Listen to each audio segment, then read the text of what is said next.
You're gonna have to help me when you say terms. You're good.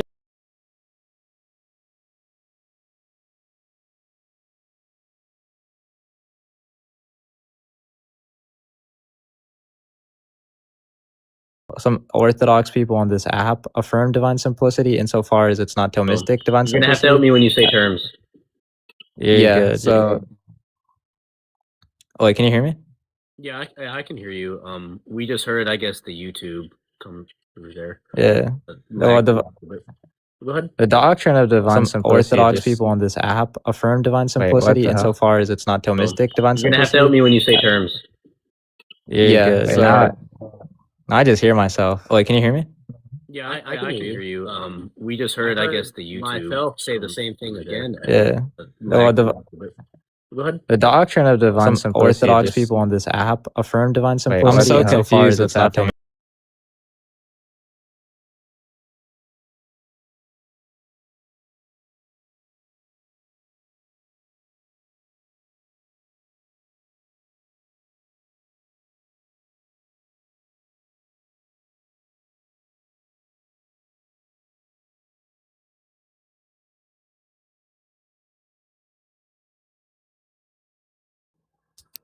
Yeah, I think it's like playing what's on YouTube. It might be good now. Is it good now, or can you hear me? Yeah, I think Okay, it's good. Yeah, DDS is just saying everything in God is God. So God is like identical to all of his attributes. So for example, God is love, God is mercy, God is being. I think it's like playing what's on YouTube. It might be good now. Okay, now I hear myself again. Yeah, me too. Yeah. Is it good now, or can you hear me? Yeah, I think it's good. Yeah, DDS is just saying everything in God is God. So God is like I can come up a different time. Like maybe you can drop me attributes. So for example, God is love, God is mercy, God is being. I think it's like playing what's on YouTube. It might be good now. Okay, now I hear myself again. Yeah, me too. Yeah. Is it good now, or can you hear me? Yeah, he meant. Yeah, DDS is just saying everything in God is God. So Yeah, God is did like it I can again. come up a different time. Like maybe you can drop me attributes. So for example, God is Okay. love, God is mercy, God is being. I think it's like playing what's on YouTube. It might be good now. Okay, now I hear myself again. Yeah, me too. Yeah. Is it good now, or can you hear me? Yeah, he meant. Yeah, DDS is just saying everything in God is God. So Yeah, God is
Yeah, I can hear you. Yeah, I can hear you.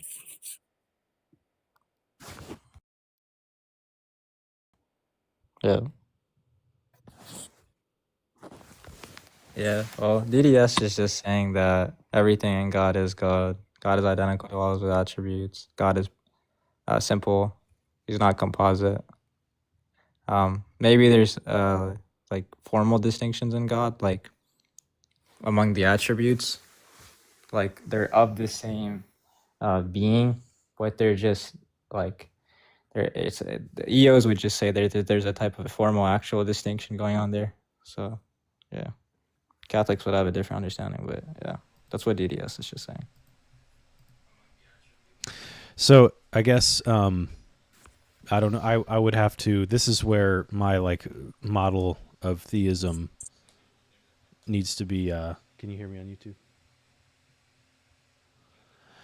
Anyways, I'll keep talking to you while I'm trying to fix my YouTube thing. Um, for my model of theism in particular, I'm in mid shift, so perhaps it's just I haven't thought of this question yet. I more started coming to the solution that I was actually like some form of panentheist. Because do you know who Ryan Mullins is? Yeah, he's actually the one that developed this argument.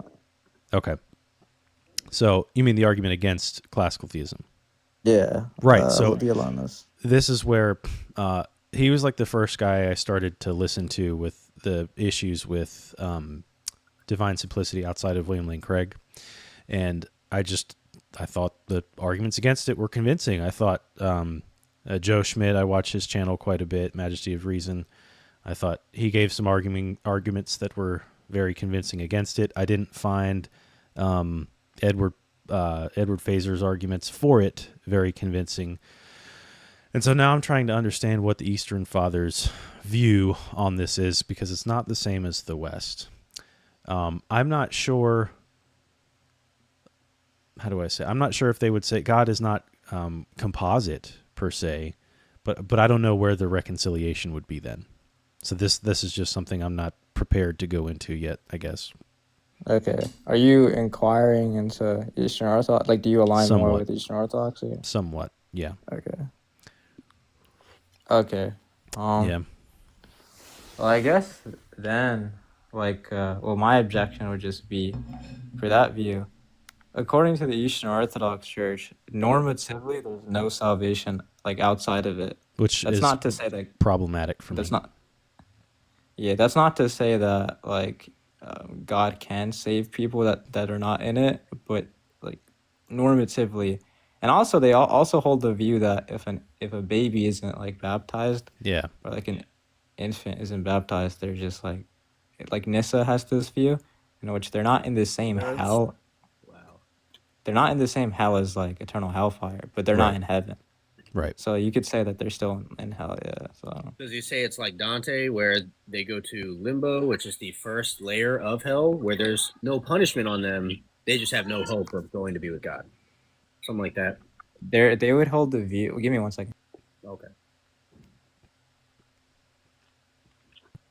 Nissa holds the view that they're like, when you enter heaven, and heaven's like a physical place, they're like things that you see on the way. They're like little angels. Like, you know, when you have a wedding and you have like little children, like flower girls, think about it like that. And that's how like Nissa views it. And that's how, and there's actually a council in the Orthodox Church that signs off on that view. Oh, wow. Is there? Yeah.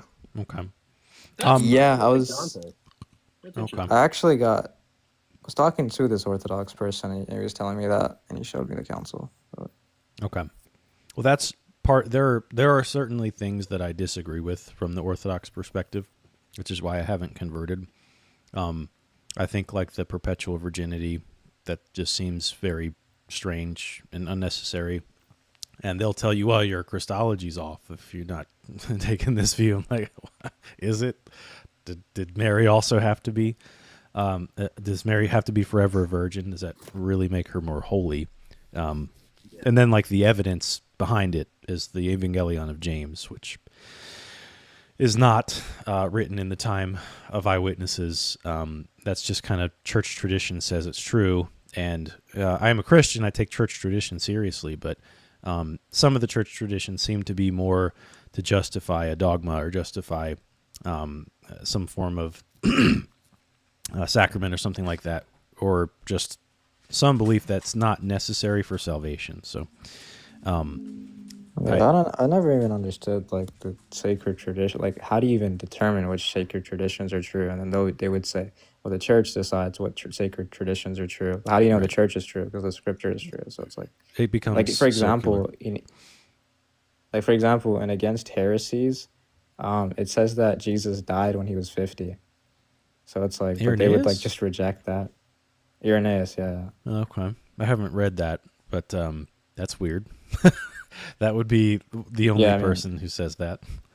and he Um, literally says, according to tradition, Jesus died. We know he died at 50. Like, that's just false.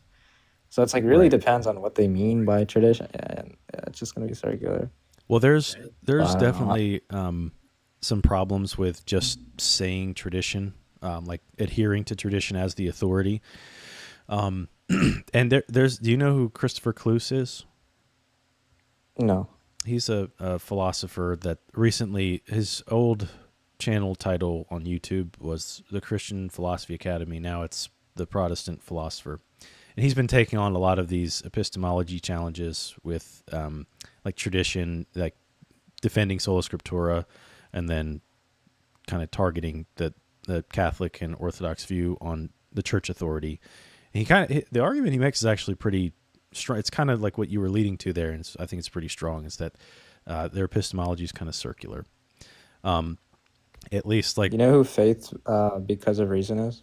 yeah, yeah, David Paulman, yeah, Yeah, he actually has like a 2 hour video against presuppositionalism on his channel. I don't know if you in yes, which he like yes. I haven't seen the he whole he, thing, he but says yeah, yeah he says like he's against like circular reasoning because he posits like a dilemma.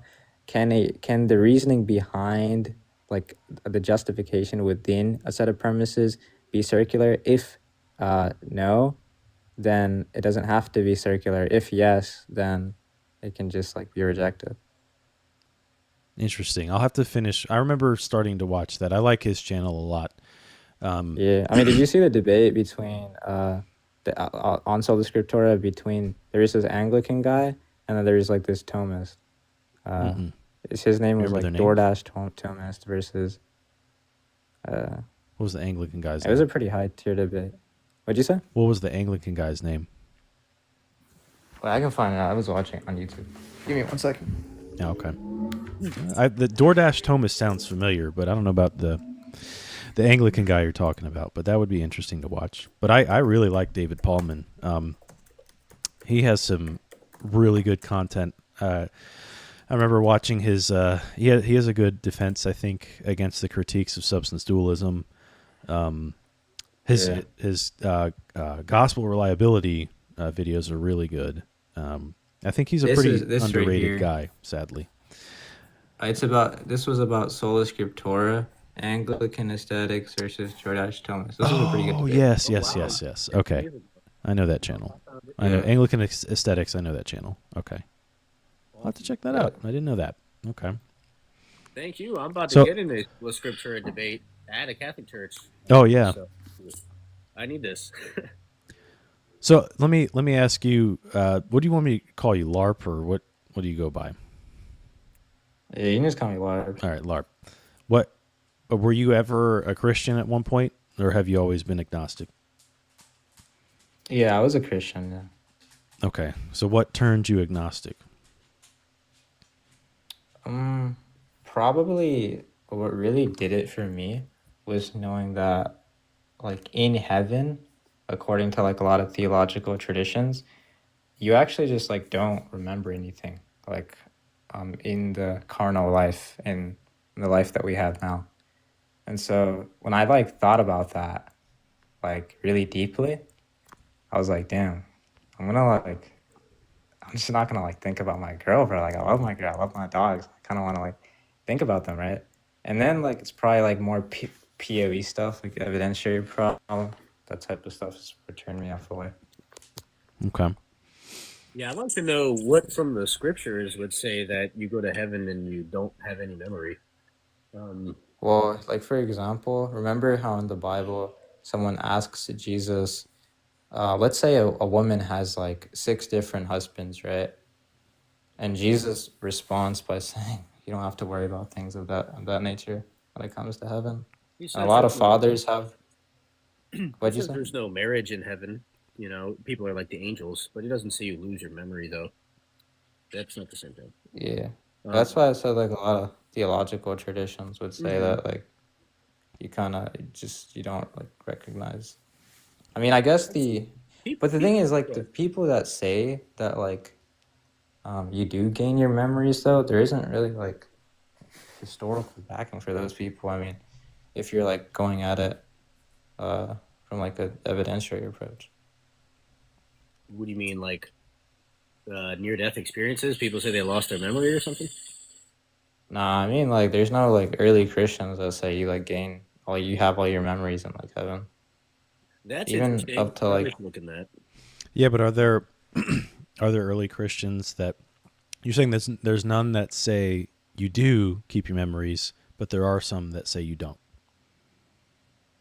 yeah, Okay. yeah. What are their arguments for why they don't think we'll have memories?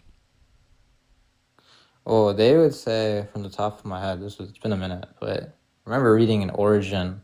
Are you familiar with Mm-hmm. him or? Hmm. Yeah. Yeah, I remember Origin arguing that uh, like the type of life that's in the next world is going to be so supreme and so great that the flesh in its of itself is like was created uh, for the soul, and because of that like flesh and because of the fact that the state that we have now is corrupted, um, the heavenly life would be so much more greater in all of its aspects to even the greatest of the experience that we have now in this life. Okay. I have not read that, and I haven't read really much of Origin. I would admit I probably got turned off to Origin by all the heavy criticism of him, Yes. and like him castrating himself and whatnot. But I did. He does like have a very good view on, or a very good take on the Hebrew, because he could actually speak Hebrew. So I think people kind of underestimate him and his view on the Old Testament and how he could really be a resource for that. However, I don't think, like many of the things the church doesn't agree with Origin, I think this might be one of them. Because, like, have you ever looked into the philosophical problem, the problem of heaven? The philosophical problem of heaven, no. Okay. So this is something, again, levied against theism, particularly any sort of model of theism where there's a heaven. And one of the chief forms of defense is like we have to exist in this world to have morally significant choices that we can make, and kind of like almost like getting into a soul building theodicy, build our soul to be prepared to be in heaven so we can still have free will in heaven whilst not sinning. And so that would kind of like foundationally be on our experience on earth. So with like, I can't think of any modern defenses of the problem of heaven that would include losing your memory. That leads me to, you could say fallaciously think, well, if none of these philosophers think that, then I don't think we have a reason to think that. But that does like kind of, it brings some merit to the view that you would keep your memory, because that's used in like all the defenses for that problem. Does that make sense? A little. Let me address the soul building stuff. I think this is a response posited as like a plausible explanation to the like amount of suffering on why God allows it Right. for your soul to be like built and stuff. I was reading Humor, and Humor has a really good response against this. Like Humor says, well, you can still build your soul without like suffering, and furthermore, like if people, a lot of times when people suffer, like intuitively, like their soul doesn't become more built up. Like sometimes they fall into greater sin in suffering. Like think about, like I don't know, like drug addicts, right? It's very rare that those people like ever come out of those things. Rather, they just like become homeless, and they just go on a cycle of addiction and cause more suffering to like the people around them. So I would say, sure, it's like it's one plausible reason, but I'm not sure if it's like the reason for it. And I'm not saying you are saying it's the reason for the suffering, but yeah. It's not like sufficient. It would just be a necessary condition, if anything. You'd say it's a necessary condition? Well, like in an explanation to present like a defense against the problem of evil, I would not like throw down the soul building theodicy and then put my legs up on the table. There would be more that must be done. And are you quoting Michael Humor? Yeah, Michael Okay. Humor. That dude trips me up because he's an atheist, but he believes in souls. That's so confusing to me. I think he's pretty. He like made me think like before I was like really against like theism, the belief in it. I was like more reading into his stuff, and he was like, "Oh, if you don't believe that like God rocks are gonna be good evidence for theism, I mean, you're just like cooked, bro. Like if you don't think that stones that say God exists in space are not good evidence, then I don't think anything's gonna convince you." And I was like, "Wow, that's a good point." That's pretty funny. Yeah, I've only read or watched anything on him on ethics. That's his bandwagon. Ethical Yeah, intuitionism, is yeah. that? Or Yeah. just his defense of realism in general. I've actually done live streams on my YouTube channel with Lance Bush, who's Really? Oh yeah, wow. total anti-realist, right? Not the view I take at all. But he's who I talked to him a bit and learn more about meta ethics and try to get a little bit more into that. And somebody like Mike Humer, I think, provides a pretty good defense of moral realism, probably among the best for defending moral realism. I still wouldn't Oh, I take see. the ethical intuitionism position, but I think he does a better job than the other popular. Actually, most ethicists are more realists, but like Terence Cuneo,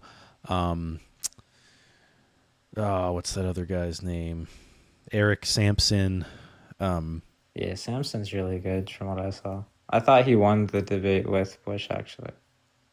Yeah, I would say maybe. You could say that. His little, one of the funniest lines I remember from that, which actually I try to remember when I'm having discussions, is Lance had said, "I don't even know what that is." Like they were talking about moral facts. He said, "I don't even know what that is. I reject that."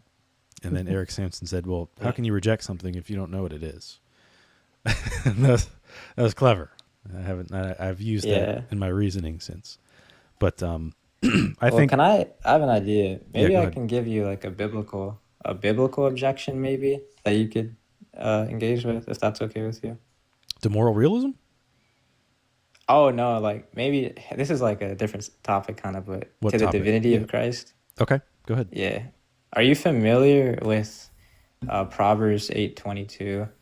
No, off the That top of my head, argument I can that pull it up. Yeah, I gotcha. So the argument just I can formalize it too if you want me to, but I can give it informal too. It just depends on what you want. Just go informal. Sure, yeah. In Christian theology, Jesus is identified as wisdom, as like 1 Corinthians 1:24 says. But then in Proverbs 8:22 and 23, like in the Septuagint, it says that like wisdom has a beginning and is created.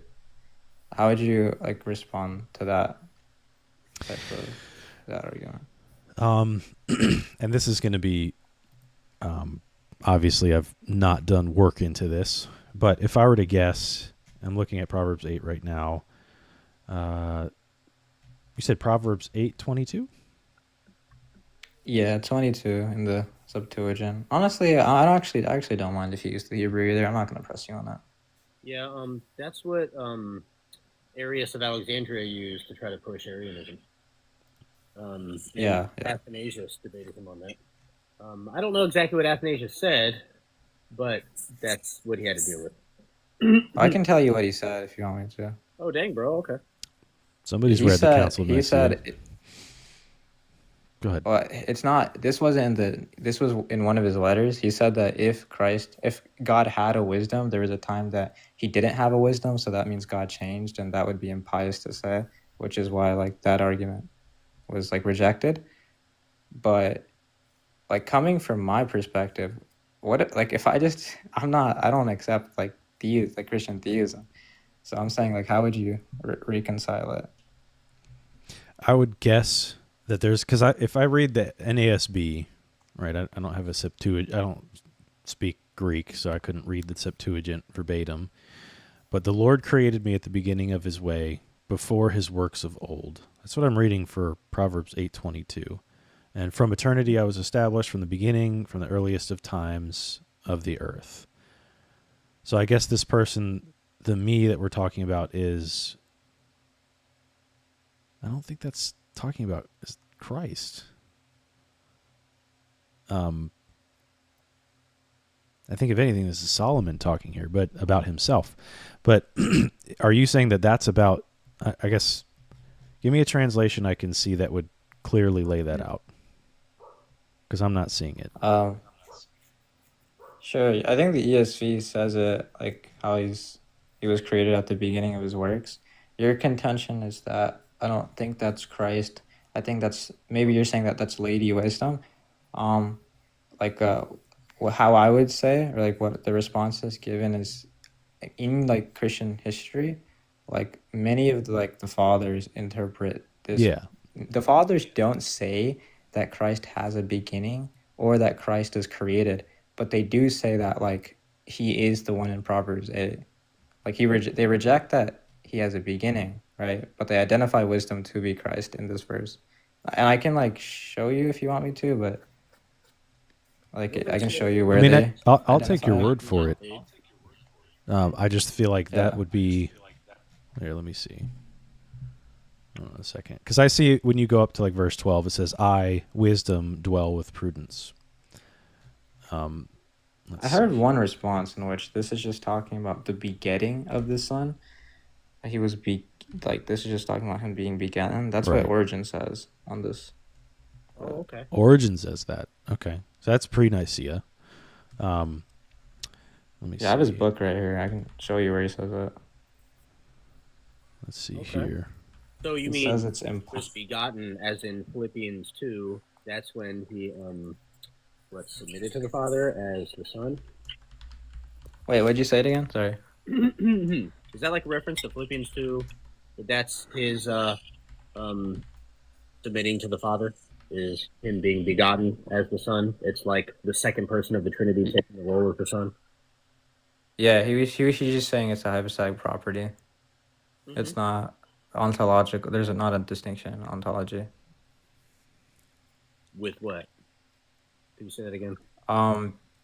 He's saying like it's impious to say that there is a distinction in ontology between the Father and the Son, because then there would be two gods. He would say that this is just a distinction in hypostatic role. Yeah, and if that somehow connects, I'm not an expert on this, somehow connects with Jesus's submission to the Father, like in Philippians 2, then that would be a hypostatic role. That would not be an ousia. So here's a couple of responses. I totally cheated and used ChatGPT, but this does seem reasonable. There are three different ways that like Orthodox theologians have responded. The passage is poetic, which that's a little ad hoc. The next one would be it refers to Christ's incarnation, not his divine nature. That would be fair. That's something that could work and not be like too ad hoc. Or the Hebrew can mean possessed rather than created, again, kind of referring to the incarnation. So, because wisdom, it seems wisdom is personified. That seems about right. So if we're going to talk about a beginning, because like the whole Nicene controversy between Arius and Athanasius is going to be, like we said, the deity of Christ. And I think if Jesus, because Jesus explicitly says he is the begotten Son of the Father. And that's like the whole philosophical argument. Humans beget humans, dogs beget dogs. Well, God begets God. So that's kind of where that comes into. And then you see like other verses where they call Jesus Lord, Lord. And it seems like the theology of the early Christians was there was a divinity of Christ, and that was so like there's a mosaic right now. I can't remember the name of it. It was discovered not long ago, and it's in the Bible Museum today. It's from like the 2nd or 3rd century. It says Jesus is God. You could say this is just theology that was pushed on by John, or it wasn't the original view. But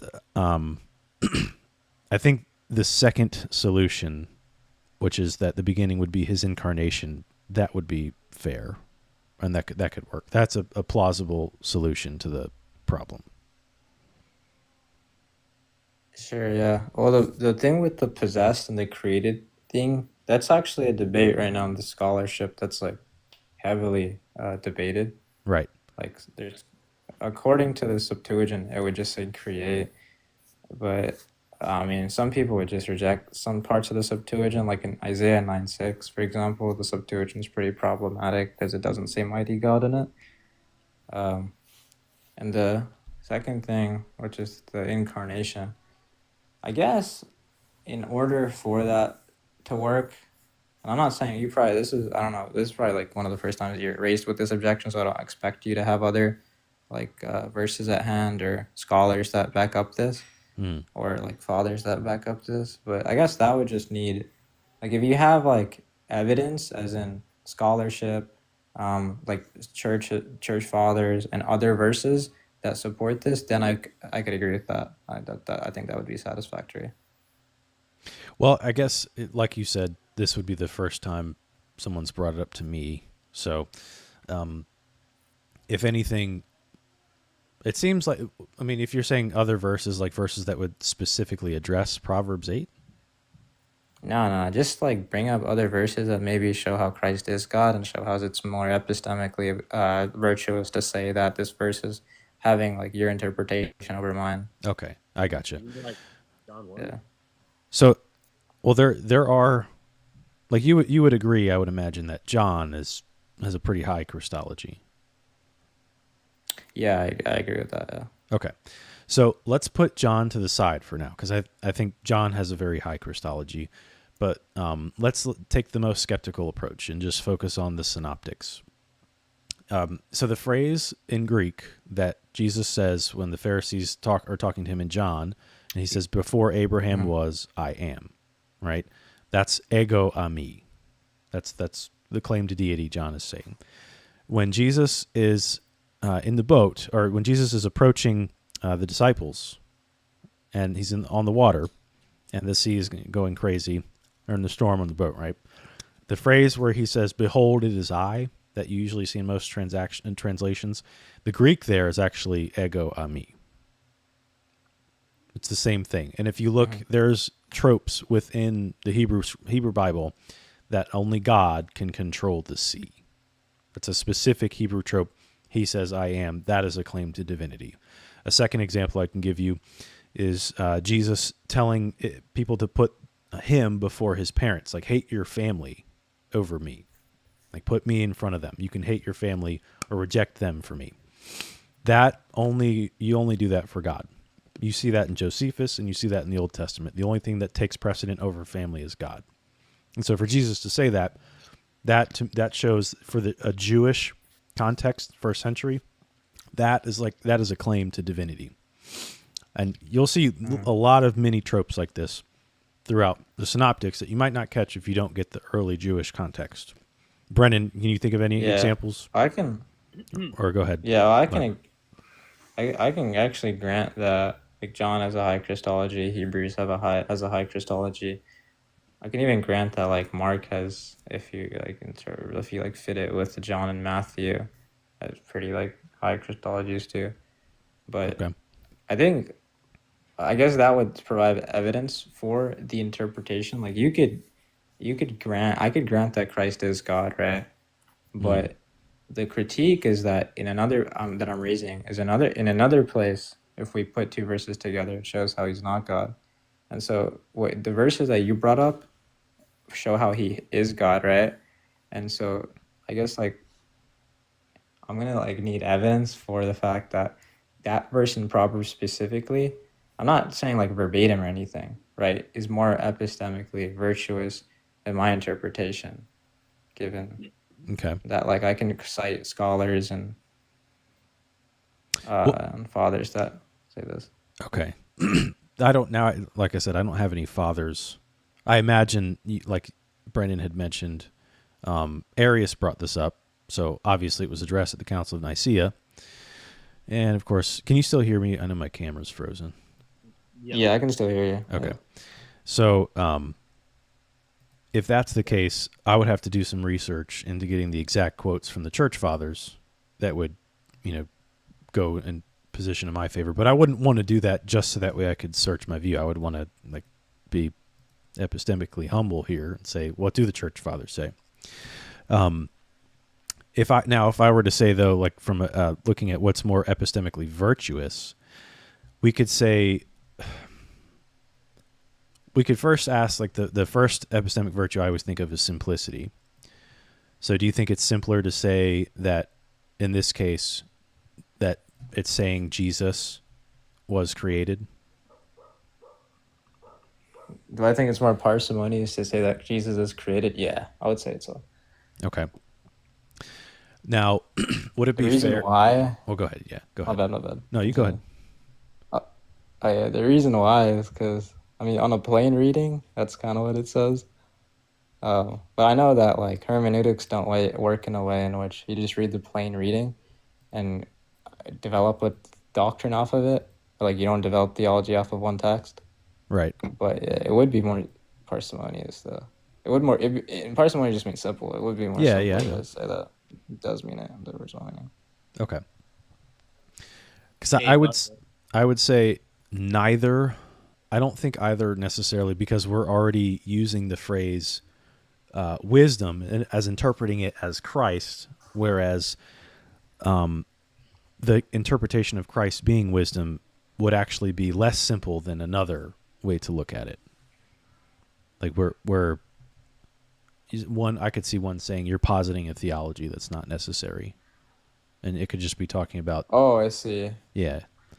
Yeah, you're just saying that, like, it's Christ is not wisdom in the verse, and it's just wisdom personified, like lazy wisdom, because it's a she, which is why it's more simpler to just say that, like, it's a she in the passage, and that's not correlating to Christ. Right. By the way, is that what you're saying? Or? Yeah, that's what I'm saying. That could be a potential solution if we had to just, because I would argue. I mean, I would typically want to shoot for, like, the more parsimonious explanation. Like, that's, to me, that's the first and most important of the epistemic virtues. My favorite argument for God's existence heavily relies on that. So I wouldn't want to just, like, disregard that virtue. There are others, but that to me is, like, up top there. Yeah. I feel so crazy because I'm not on camera right now. Yeah, you're good. Hear me? Yeah, I would just say, I guess my critique of that is. Oh, okay. Can you hear me, by the way, or no? Yeah, I can hear you. I can hear you. Yeah. My critique of that would just be, I mean, it's just, like, I don't think it's historical. I'm not sure you can find a father that thinks that verse is, but you're just talking about epistemic parsimony, which, yeah, I could agree with that. I don't think, like, all we look at is parsimony, obviously. Like, we look at other things in, like, textual criticism, like the original context, the Christian Christians and what they say, scholarship and what they say. Parsimony is a good, like, probably evidence to your view, but I think other things, like, outweigh it. Like, for example, I guess if you hold to tradition, which, I mean, I certainly hold to some. Like, I would hold to the two sacraments of what the Southern Baptists take. I think that you should definitely partake in communion. There we go. Haha. And you should also partake in baptism. But I don't think that you ever look into Lutheranism house or not? Yeah. I've looked into Lutheranism. Lutheranism is so pretty. It is. All of the old Protestant, like the more liturgical views, they're gorgeous. They're beautiful. Their traditions are awesome. What drew me to Eastern Orthodoxy was when I first started. The first thing was, like, my issue with divine simplicity. I first wrestled with that, and then I started getting into the atonement, like a year and a half ago or so. Smiling there, Brennan. And I came to reject penal substitution. And if you're aware, the Eastern Church has never affirmed that. And penal substitution is actually a pretty new view on the atonement. So I want to tell you something so funny, but I'm gonna let you continue. Well, I mean, that's the gist of what led me to start studying the Eastern Fathers, and then a couple of other solutions to some of the problem, like their view on foreknowledge, like Maximus the Confessor and John of Damascus, I think, have a good solution. Do you actually understand Maximus, though? Like, you understand what he's saying? Well, I'm reading right now. We're reading the Cosmic Mystery of Christ. Yeah. And Okay, as yeah, that, I think that's fine. But you ever start the Ambigua with him? no, Yeah. Wait. Dude, that work is so hard. Like, I'm actually on it right now, and it's because look, he's trying to do a commentary on Gregory of Nazianzus, and like, if you haven't read Gregory of Nazianzus, you won't understand the Ambigua at all. And it's like, okay. it's probably one of the hardest pieces of Christian literature or theology that I've ever read. I mean, the one we're reading now, the Cosmic Mystery of Christ. If I didn't have like the contextual knowledge of like metaphysical realism and like the other like I don't know if it's presuppositions, but the strong metaphysical commitments of the church fathers, I wouldn't understand what they're talking about. Like the philosopher I really like today, his name is Nathan Jacobs. I suggest you check him out if you haven't. He actually went to this church I used to go to, actually. Nathan Jacobs? Like, he did an interview. Yeah, he did an interview with Joseph Lucas. That was the Probably. church I used to go to for a bit. Yeah. Wait, were you Orthodox? I used to go to an Orthodox church, but then like, Okay. yeah, I don't know, like, yeah. Okay. Well, that dude has opened my mind up quite a bit. Just like breaking some Western presuppositions I used to have, thinking that was the only way, and I realized through reading the early fathers, that's not the case. But I would say Maximus is definitely that dude. You have to sometimes I'll have to like reread the Ambiguum a couple times. Like, wait a minute, what did he just say? And he has some really firm views that I'm not sure I agree with yet. Like the one thing that seems interesting, but I'm not sure, the whole soul aspect, where your soul is created the moment that you're conceived, and like he says it in a way to where if you think otherwise, you're an idiot. Like you're completely wrong. Yeah. But that's kind of how he is with all of his Maximus is views. really funny. You should look into like Dionysius, the Arab. I can't pronounce his last name. Yeah. What'd you say? The Areopagite. Yeah, Areophagite. So I think he has like, it's called like pseudo Dionysius. That's a lot of like apophatic theology there though. Yeah, pseudo Dionysus, is that a guy who, like, why do they call him pseudo Dionysus? Like, I thought that's like a name for a person who was doing pseudepigrapha on Dionysus. Like, no, not that he was a forger. I don't know. Why do they call him that? It's because like the same way, like the works that we have from Origen are mainly abridged by this dude named Rufinus, who was trying to reconcile him to orthodoxy. Like he was translated by a dude that was like heavily influenced by like Neoplatonism and stuff like that. Okay. So yeah, Like Augustine. yeah, dude. All of the fathers were influenced by Platonism. Neoplatonism. Like the way that Christians describe death, like death is like a separation between the soul and the body. That's literally word for word what Plato says. Right. That's what he says. Socrates says about death. Yeah. Correct. Dang. Yeah, that's so. Like I was saying, Nathan Jacobs totally revealed a lot of that to me, and I was, geez, this dude is right. There's a lot of. Did you talk to him? Like, not yet. I would. He has that Scholae Society that he's doing, and our friend Pat does this thing where he's in that Scholae Society, I think, and so he gets to talk to him like once a month.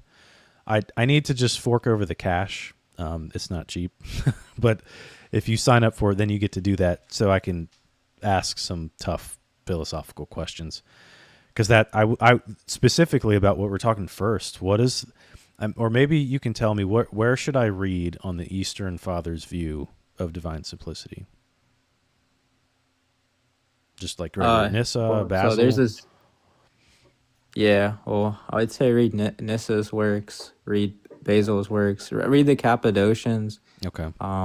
I would say further from that to read Polemos, and there's this dude named Scholarios Gennadios, and he's like he used to he got his education from the Latins, but then he writes like a lot of treatises against them, and a lot of his works haven't been translated. Like there's this one dude that translates his works through ChatGPT. It's actually terrible. It's like the most horrendous piece of reading I've ever read in my life. But I mean, you should read him too. Like he talks about that stuff a lot. Gennadios Scholarias. I gotta type that up. That's a name I have not heard. The other ones I've heard. Oh, how old are you, dude? Yeah, I'm 21. Wow, you're way more red than I was at 20. I even. Me too, man. Especially in the early church. My goodness, I didn't read all that. Yeah. But I mean, I enjoyed the conversation with you guys, though. I gotta go. My girl's here now, so. Okay. Okay. Bro. Well, listen, man. You're welcome back anytime. I'm gonna have to check out this Gennadius Scholarius, philosopher and theologian from the Eastern Church, because that's who I've been really getting into is Eastern Fathers. But listen, man, I would implore you to seek out. Do you know any Bayesian arguments in defense of God's existence, particularly that address? Yeah, Richard. What's his name? Bro? Swinburne. He's an old Swinburne. Richard Swinburne. Yeah. Richard Swinburne. Yeah. What do you think of that argument? Yeah, I think it increases the probability. Sure. Yeah. Okay. All right. Well, listen, man. I'll continue to do my construction here on what type of full grounded theistic model and weigh the whole passive. What did you ask me earlier? Passive potency and what was the other form? What did you mention? Yeah, I just asked if God has passive potency. Okay. Yeah. Well, I'll have to get better at that, and then you're welcome back, man, and we'll continue the conversation. But I appreciate you coming up. You're good, man. You have a good day. You too, man. Take care. Man. All right, man. I'm gonna have to get going soon too. Okay, I got another guest that wants to come up. If you wanted to chill out for a little bit longer. No, that's another hour longer, is what you mean. Well, you don't have to stay up the whole time.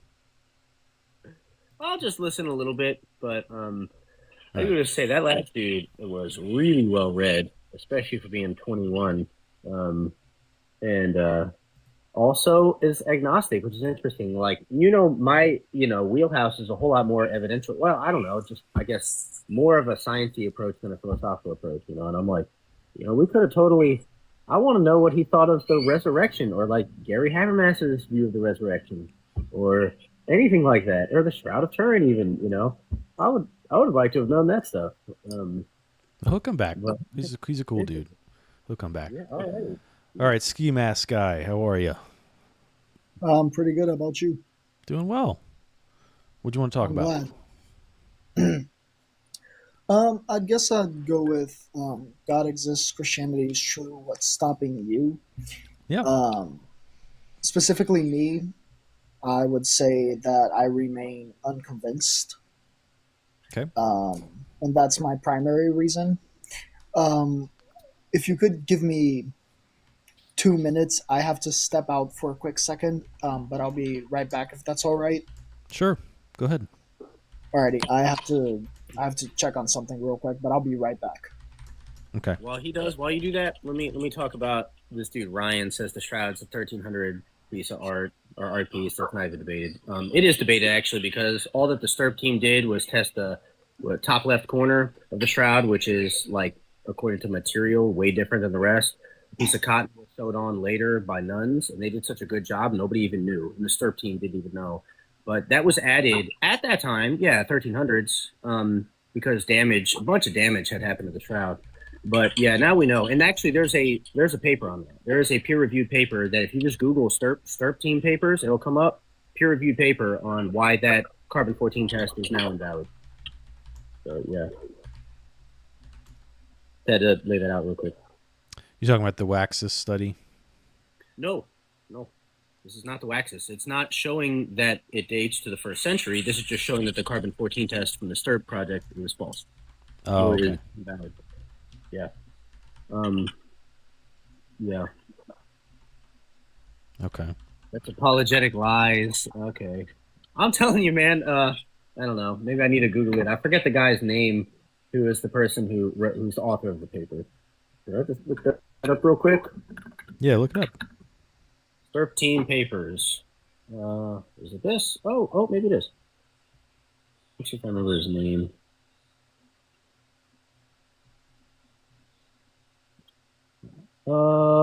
maybe Raymond. Yeah, Raymond Rogers. Raymond N. Rogers studies on the radiocarbon sample of the Shroud of Turin, Thermochimica Acta, Volume 425. Okay, so all you got to do is go to shroud.com.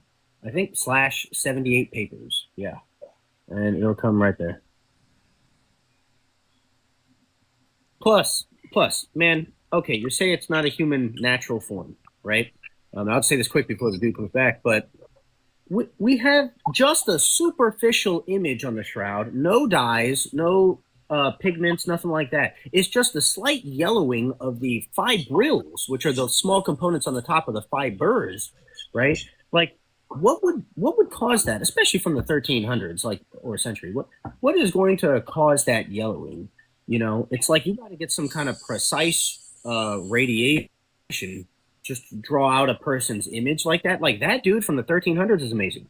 If that's from that time, you know, really.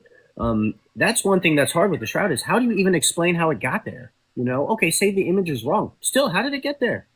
You know, that's a very interesting question. I agree. See, no amount of evidence will convince someone that doesn't want to be convinced, and that is true. That is true. That is biblical. Yeah. Yep. Although they knew God, they forsook him anyway. Yeah. That's true. Confirmed by Richard Dawkins. Yeah. Oh, yeah. When he said, who asked him this? I'm trying to remember who asked him. Could be the unbelievable dude. But, no. Let's see. It was Richard Dawkins, and then it was Peter Atkins, who famously said, no, I don't even know if the voice coming from the heavens would be enough to really convince me, you know? Because I would just think, maybe I'm hallucinating. And it's like, okay, at that point, your belief has become unfalsifiable. You are living in faith. You're not living in evidence, you know, because no evidence would ever convince you, you know? So, yeah. Yep. I'm actually... I apologize. No, you're good, man. All right, so you had mentioned... Well, I guess, where was your point of contention? Do you believe God exists, or are you an atheist? Or some form of non-theist? I generally consider myself to be an atheist. Okay. Gotcha. Were you ever in the church? Were you ever a Christian at some point in your life, or some form of religious believer, or no? Yeah, I used to be a Catholic up until, I think, 2 years ago. Okay. Gotcha.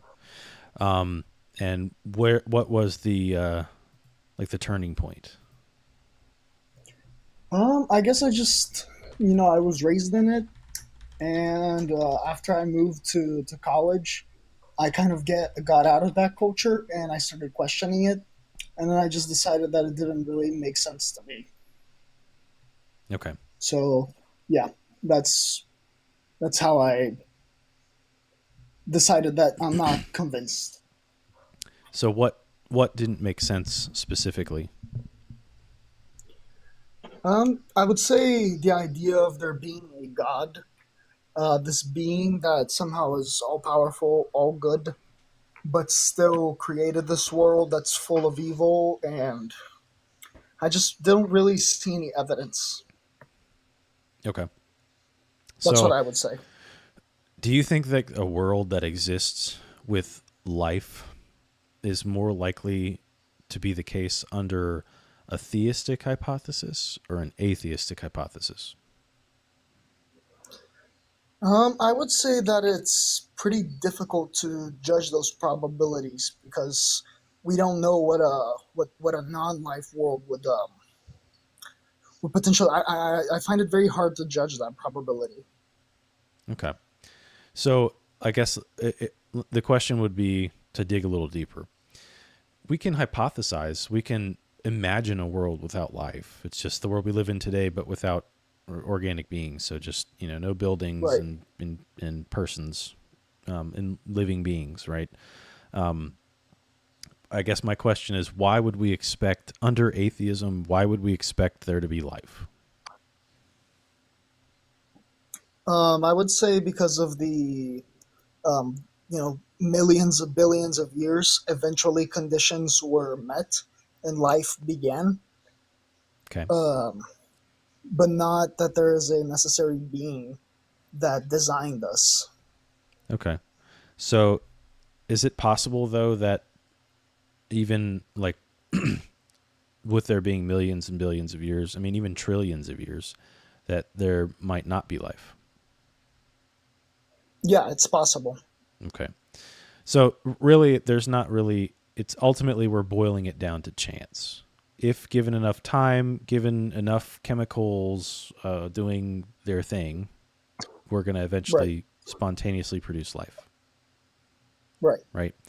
So would you say that the probability of that is like less than a 1 in 1?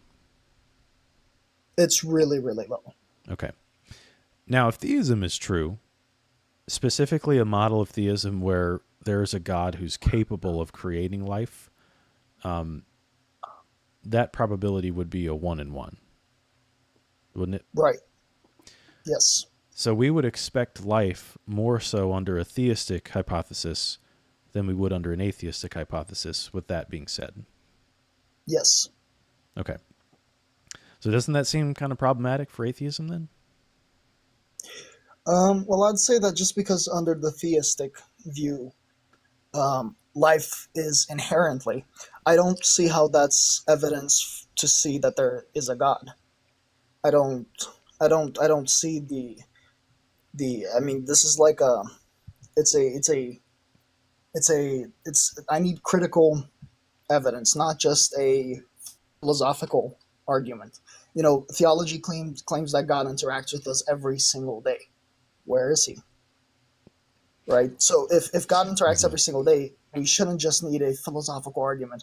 But I do grant you that if theism is true, then it's a 1-to-1. But then why create such a universe that the chance of life happening is so low? Why create this majority of the universe that's lifeless, um, and takes billions of years to generate life? If God is all powerful and omnibenevolent and omnipotent, He can just create life. He doesn't need this whole system of constants and universal laws and this vastness of space. He could just create it. So, that's my take on it. Okay. I mean, so if I were to just provide like, it seems like you're trying to lower the probability by showing there's this vast. Hold on, I got to do my verification thing because TikTok thinks I'm not active. I don't know why it does this. Anyways, so if I were to say, like, well, what if perhaps God, being a good being, knows that the way the world is today is actually going to bring about the most amount of good, and good in this case being like almost identical to virtuousness, not utility. So even though there are evils, there are greater goods that can come from evils. For example, bravery, self-sacrifice, things like that. These are higher goods, higher order goods that would not come about if there weren't evils. Now, this doesn't lean like an ontology of evil to God. I would still hold that ontology is evil has no ontology, meaning Right. evil is simply a privation of good. So, if God could have a morally sufficient reason, essentially, to create us in the predicament that we're in, and there's no logical contradiction with that. So, if that's the case, the probability remains the same, but yet we still haven't increased the probability of atheism. Well, it could be more probable, but I'm looking for the truth, and it's only probable if you grant that it's true, which I don't grant that. I don't grant that theism is true. I Well, could you don't create have a to grant belief. that it's true. The case here is which hypothesis can we increase the prior for to raise the probability? And so if one hypothesis is more probable than the other, why wouldn't we take the more probable over the less probable? Well, because the more probable one is based on nothing. It's not based on evidence. It's not I've just derived. given It's reasons. how so? by using inference to the best explanation, abduction, induction. I mean, I could put it into a deductive formal argument too, but by using our reasoning skills. So by like, How do you get to the conclusion that there is a God, deriving it from the world? You I think derive life. it as you would. Yeah, right. Life itself, right? The existence of life, a life permitting universe, is evidence of theism. And I gave you the reasons as to why. Because it's. So here's my typical argument that I make. Under a Bayesian model, a Bayesian argument, we're going to look at both hypotheses, atheism or naturalism, and theism. And under this view, this is like a classical theistic model, give or take. And when I say classical theism, like I said to the gentleman earlier, I'm not invoking divine simplicity, but I am invoking the classical three attributes of God: omnipotence, omnibenevolence, and omniscience. Right? All knowing, or maximally powerful, and then maximally loving. And so with that being said, why would we expect life or a life-permitting universe under theism as opposed to naturalism? Naturalism, you don't have an explanation to provide. The best you're going to be able to do is either say chance, which is not a sufficient explanation, or you say it's a brute fact, which by definition means there's no explanation. It just is. And then why is chance not an explanation? Because chance doesn't actually, like, chance is more of like a ad hoc type thing. You could say it's an explanation, but it doesn't actually explain anything. Like, you're just saying chance. It could happen. Chance, it could happen, and it did. In 13.8 billion years, it happened. The right circumstances were met, and we have scientifical. This is what is hypothesized, but this isn't true necessarily. Like, it's not objectively proven, right? This is something that we're using more philosophy than science to prove. I know a lot of people like to think that this is like 100%. We know this is what happened. No, you have a lot of philosophical jargon that's injected into that to defend that. The same thing with theology. Correct, absolutely. And so that's why we have discussions in philosophy of religion. Yeah, you're never getting away from philosophy. Yeah, and science, especially with the age of the Earth and stuff, all you got to do is say, do you have any observational evidence to support how old it is? Like, direct observation. No, nobody was there. Nobody can do that. You can't just look at a rock and measure age cycles on the rock. Oh, that tells you exactly how old the rock is. No, you have to have assumptions regardless of what you do. And they multiply, especially when it's long ages. But listen, you guys are great. Yes. I'm about to head out. It's been a long night, so I'll talk to you later. Truth over tea. All right, thank you. I'll see you, bud. All right. Good night. Good night, man. All right. Love you, buddy. That's my little brother. But anyways, yeah, keep going with what you're saying.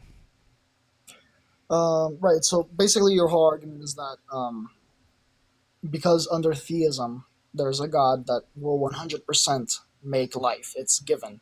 Well, I don't even have to be that aggressive.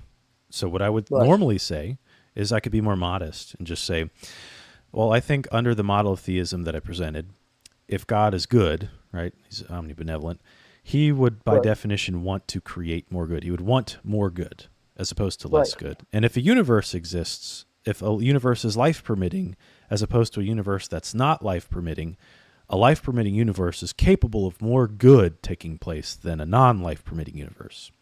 Good in and of itself, like from a moral standpoint, that requires rational beings that are capable of making morally significant decisions to do good or evil. Whereas a non-life permitting universe doesn't have that at all. So under that model, of course, God would be motivated to have a life permitting universe. And then, of course, God would want creatures to be able to do good because that brings about more good. And so that would be an explanation. It's sufficient to the model and it raises the probability.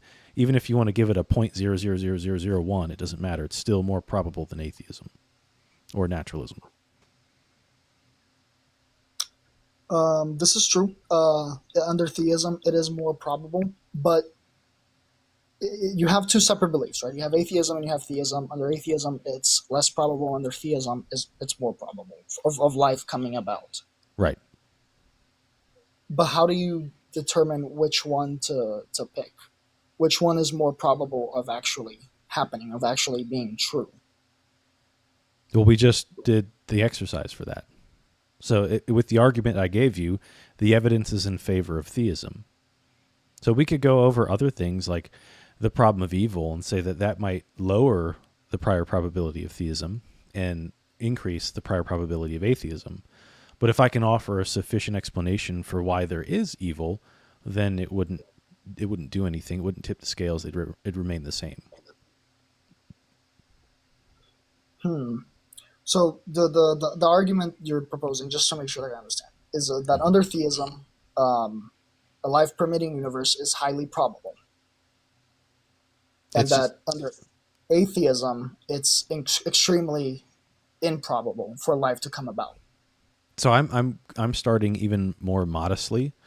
I'm starting both of them at 0, and I'm trying to see which one I can increase at all with any form of explanation which would be sufficient, raising the probability, right? How can I do that? And so I provided the one explanation for theism. I can't find an explanation for atheism or naturalism. Right, but my main contention is that the probabilities under atheism, we don't know the full range. The life permitting constants, the claims that the claim that the life permitting constant is really really really low.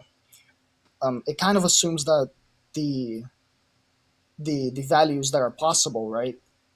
It's drawn from a huge range. But we have zero data on other possible universes or other laws. Um, Well, we do you have know, data from cosmologists that show, like within because the current cosmological constant rate is like 10 to the negative 123rd Planck units, something like that. And even if it's just off by one higher or lower, and one meaning like not to the power of one, like one, so that's a massive range when you're looking at the number of 10 to the negative 123rd Planck units. That's a huge range. Whereas, like we could say, well, life could maybe be permitted at a different, but now currently in what cosmologists will tell you is no, if it's any different, if it's slightly different, either the universe doesn't continue to expand and the universe just collapses, or the universe never expands too fast and then doesn't give time for the elements to evolve and so on and so forth, and then us to get to where we are today. this is basically the fine tuning argument, right? Presented in a Bayes manner, yeah. Right. God, my counter argument to the fine tuning argument is that God doesn't need fine tuning at all. An omnipotent designer could create life in any kind of universe Sure. without being constrained by physical constants.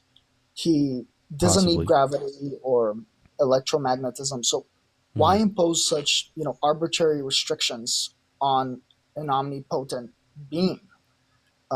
If life could make if God could make life easy anywhere, the fact that the universe requires such precise tuning is super unnecessary.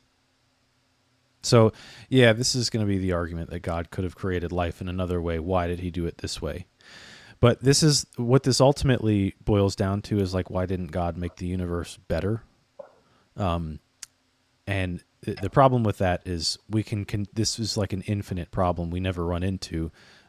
There is no truly better, because in one way this one universe might be better, there's another way where it might not be better, and where another one could be better, and you have like an infinite amount of betters that you're going to run into.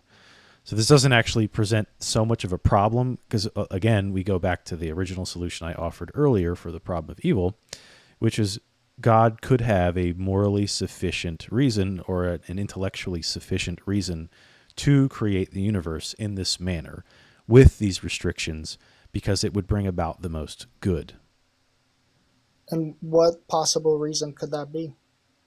I wouldn't have to provide the reason. It's just as long as there's no contradiction, then we don't have to reject that altogether. Like it's possible that it can happen, and we as being non-omniscient beings may just not know the reason.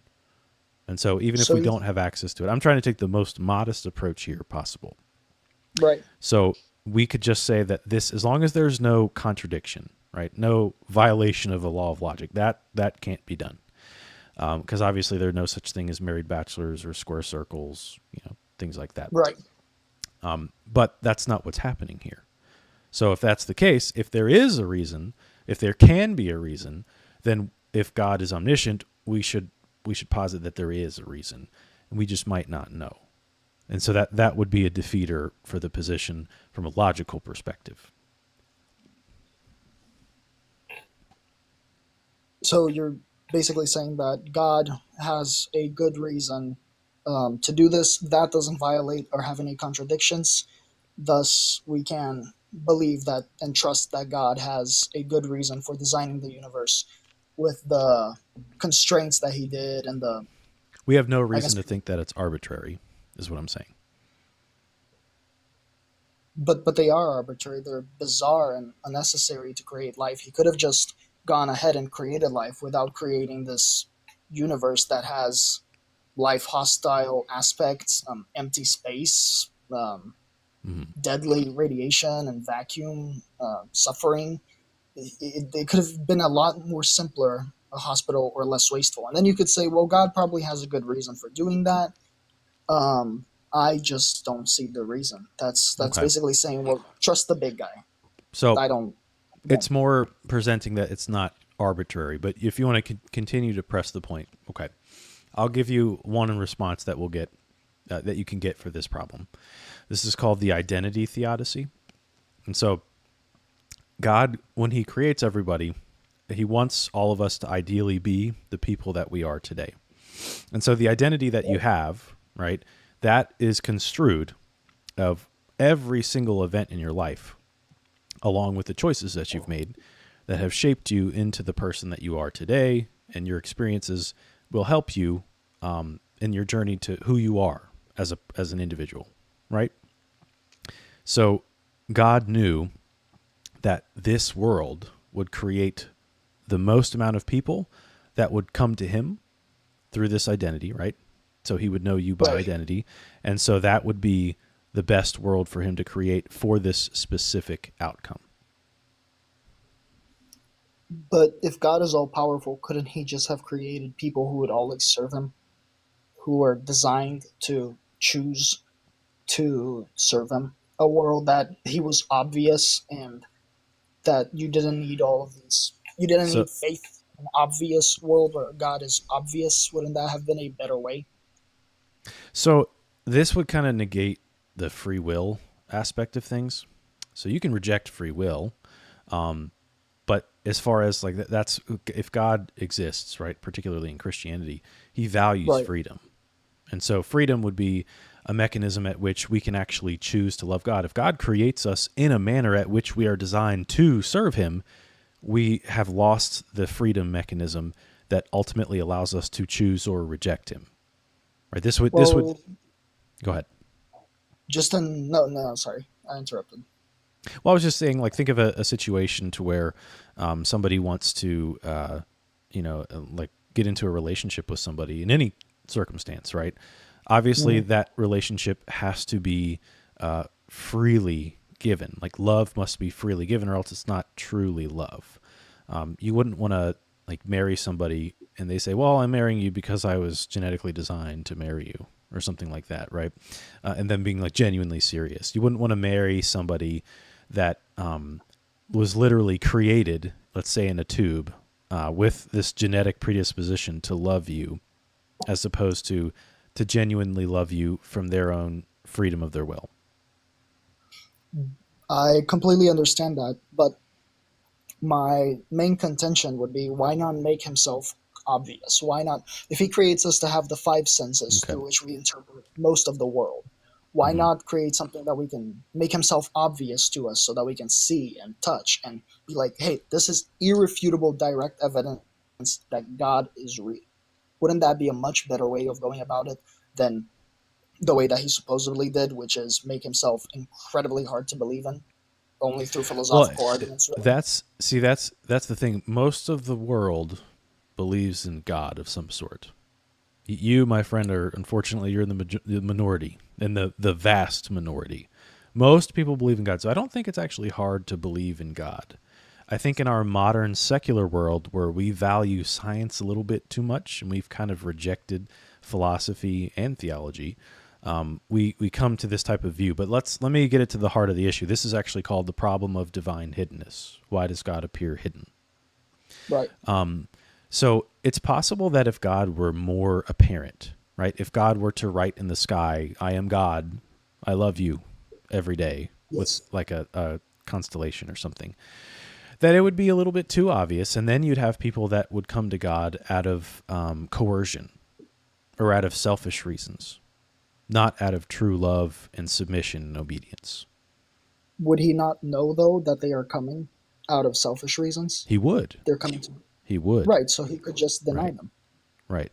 So, but what would be more just for a being to fully give you autonomy, like to truly let you go? You know, the famous saying, if you love something, let it go. If you love someone, set them free. Right. It's kind of like that mentality, whereas God is truly giving you the freedom to make the choice between acceptance or rejectance. And you get to choose. I don't know if rejectance is a word, but to accept or reject. And so that by being too apparent, it might infringe on our freedom to truly reject him. You mentioned freedom. Does God know the past, present, and future? I would say, yeah, God has foreknowledge. Yeah. Foreknowledge? Okay, so this is my contention, I guess, with the idea of free will. Because what we're getting at here is basically God wanted to give us the most amount of free will. Thus, he made himself not as apparent, because making himself too apparent would have undermined our free will. Mm-hmm. Does him knowing the future, past and present, exactly how it's going to happen, not undermine our free will? No. Because that would mean the future is fixed. No. Knowledge is not causative. So God's knowledge is not the cause of our actions. Our choices are the cause of our actions. Our causal agency is what is the mechanism behind our free choices, not God's foreknowledge. So there are two different solutions to this that philosophers have come up with. I'm going to take this, the second one. I'll give you the first one. The first one I used to follow is called Molinism. That's where God has what's called middle knowledge, and then knows all the possible situations that you might face and knows what choices you'll make in each possible situation. And then you face said situation and he knows what will happen from there. Right? When in this instance, you're still the causal agent, not God's knowledge. I don't accept that view anymore. I used to, until I started to see there's a better view, and then there's problems with that view. The second view, but that's one that's plausible. A second one would be that God actually doesn't have foreknowledge of you and your actions, your future, until you are created. And so once you're created, he then has foreknowledge of what you will and won't do, what your timeline is, because you exist and your agency coming into existence is the cause of that. And so like the two objections that you typically get, well, can you do anything outside of God's foreknowledge? And you say no, and say, okay, well then you don't have free will. No, that's just like a confusion of the issue. Because what's actually happening is if God knows it to be true, it's because it is going to happen, and it's something that you are going to choose to do. And so God couldn't have foreknowledge about it if it wasn't something that's going to happen. So unlike the mind of God, for an anthropomorphic explanation, it's as if it already happened, whereas it hasn't happened for you yet, but it will.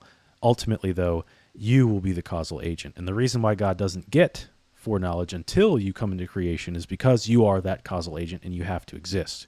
God can't have foreknowledge of you and then you not come into existence, because that leads to a logical contradiction. I know that was a lot, so I'm sorry if that was too much. No, I definitely see what you're saying. You're saying that we are the causal agent. And so it's not God has foreknowledge. The future is fixed, and nothing that we choose really matters. It's more of the other way. We choose we fix our own future, and then God sees that fixed future. Right. Right. Um, and I can definitely see that, but a future that is already and in either scenario, the future is fixed, whether by our own choices or whether by God knowing. And I know knowing something that's going to happen is not causality, but if you know exactly what, down to the last detail, wouldn't that mean that our choices, everything, our entire lives, it's completely fixed? And even though we're choosing, it's more of an illusion of choice because it's already fixed in the future. The future is fixed. There's nothing that we can do. We will make those choices. It's kind of like destiny. We will make those choices. We wouldn't ever make any of the other choices. So choosing becomes kind of an illusion. So I don't see why because God knows that. I don't see why choosing becomes an illusion. Well, because for him to know exactly what is going to happen down to the last bitty detail, it has to be fixed. Well, it's not that it has to be fixed. It's more or less that what we're looking at is the agency behind the choices.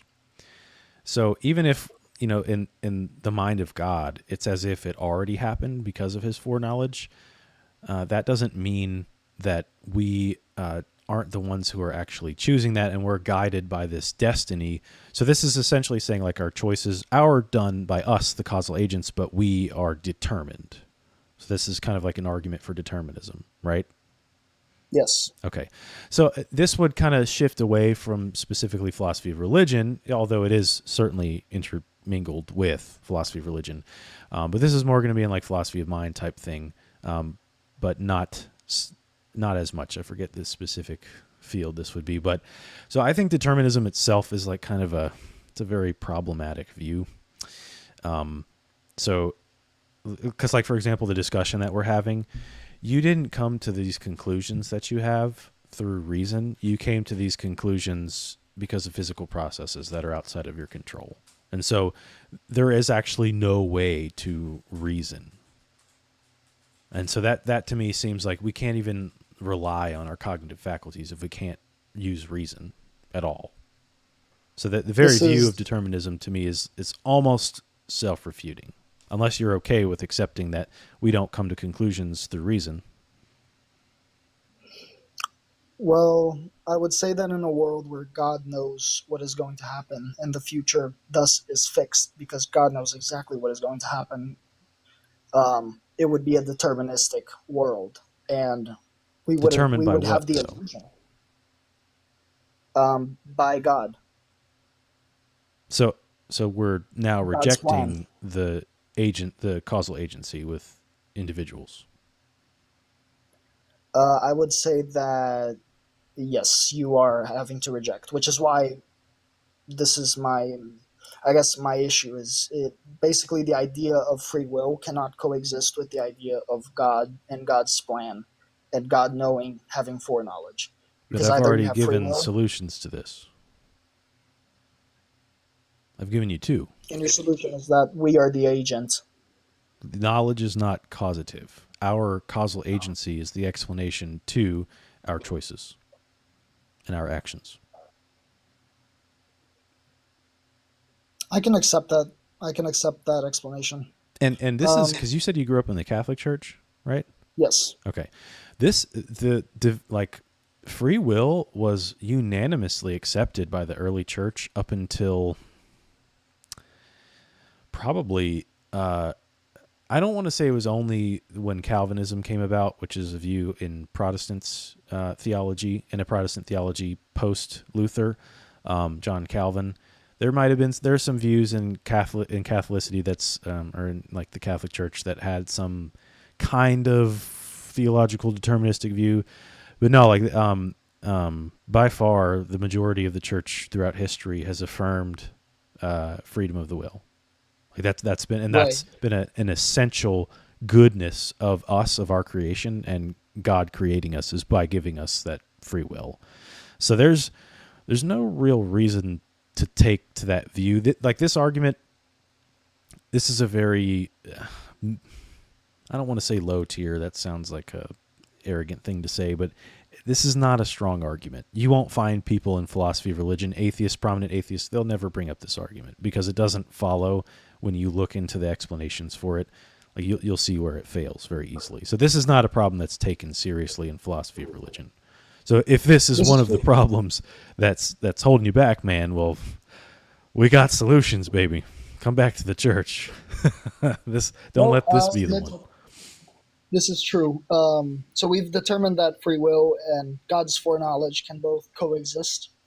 So we determined that free will is a real thing, God's foreknowledge. So we started talking about free will because of the whole God making it too obvious would undermine our free will.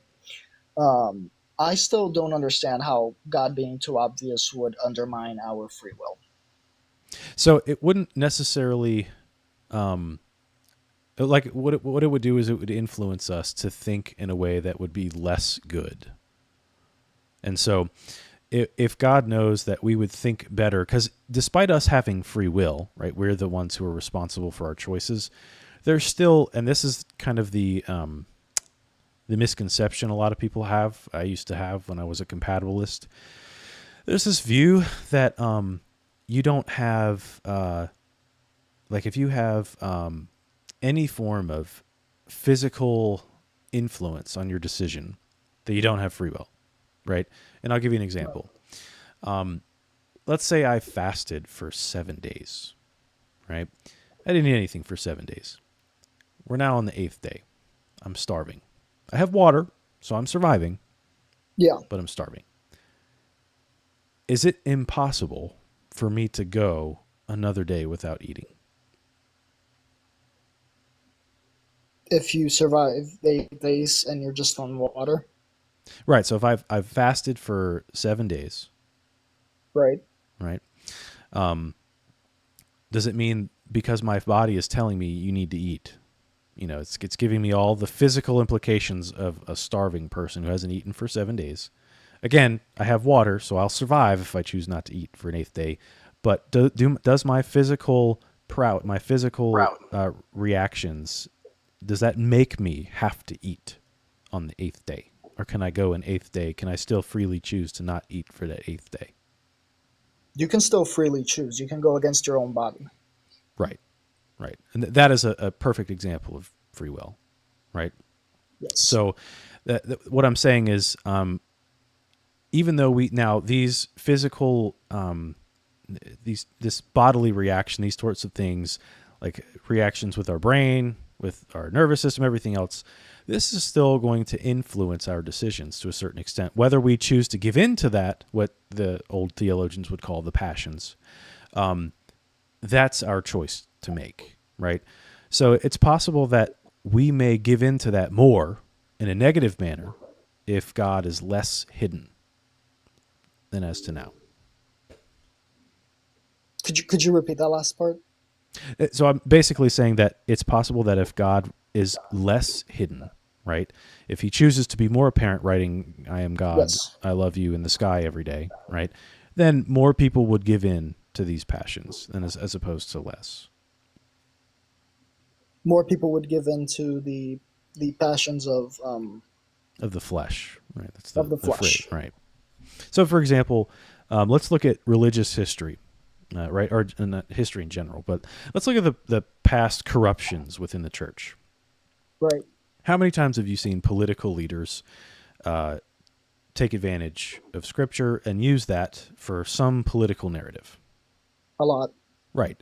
Imagine if God were to write that in the sky every day, and then some guy were to say, hey, that's God writing that, and he's also telling you this. What if other people could take advantage of that and bring about more evil because of that?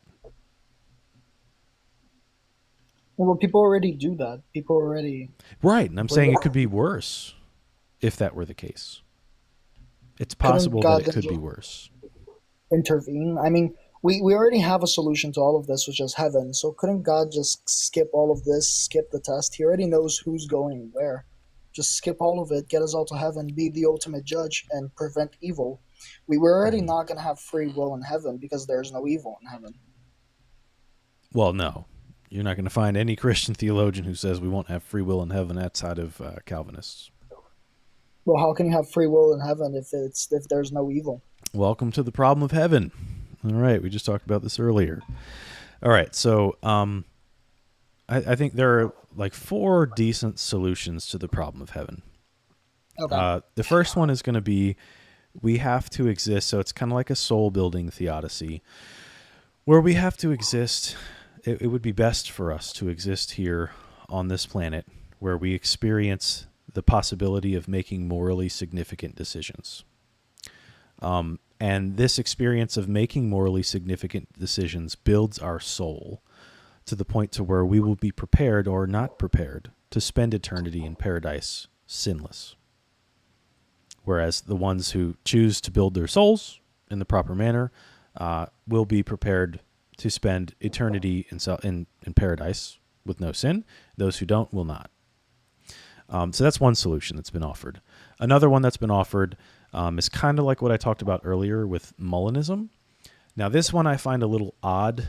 I don't agree with it, but this is a solution you could go with, which is where God will create heaven in a way at which will be created in all these scenarios. Every scenario we face, he knows what we're going to do, and he knows whether we will or won't make the right decision based on that scenario. Right. And so he'll create so which will be in the best scenarios possible for each possible scenario that you face in heaven. Not to repeat myself over and over again, be redundant, but you get what I'm saying. Yes. I find that view kind of problematic, but that does technically solve the problem. There are 2 other views. I don't remember. I can't remember. There's a great video on this. If you go to this YouTube channel called The Analytic Christian, and he brings this philosopher on where they go over 4 of the solutions. And there are more than 4 that have ever been offered, but these are 4 popular ones that are offered for this problem. I think that the first one does a pretty good job to where essentially we have to be prepared to go to heaven. And that kind of, it gives a sufficient explanation.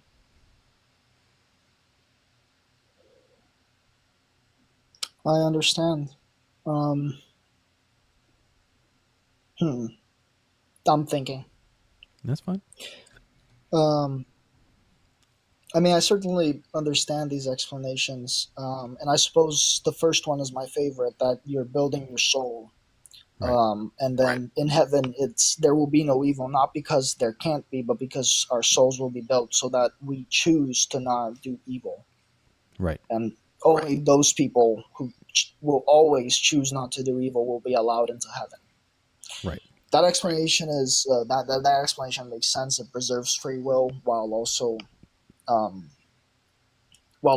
explaining the problem of heaven pretty well. So I'd say that that's my favorite explanation.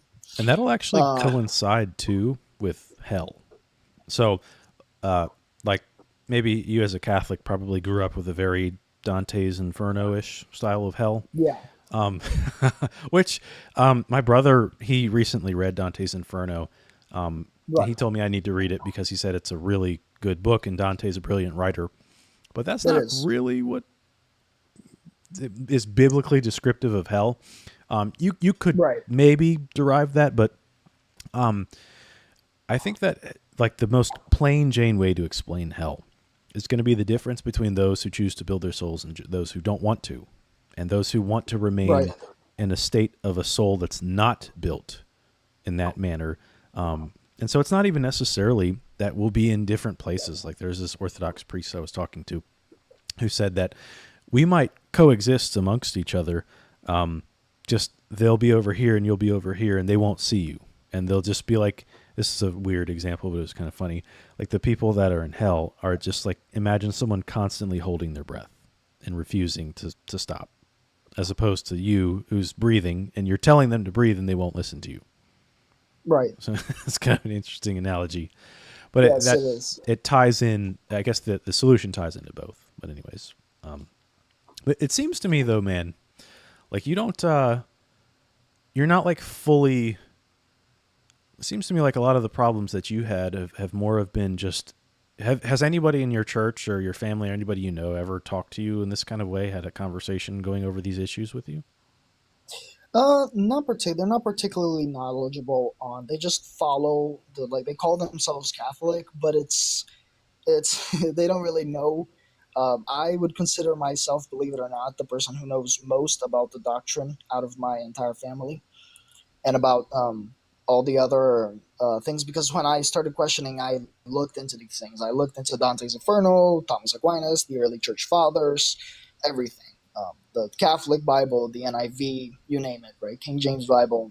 So I'd Hmm. say that I have the most knowledge out of all of them, and nobody has ever, talked about this.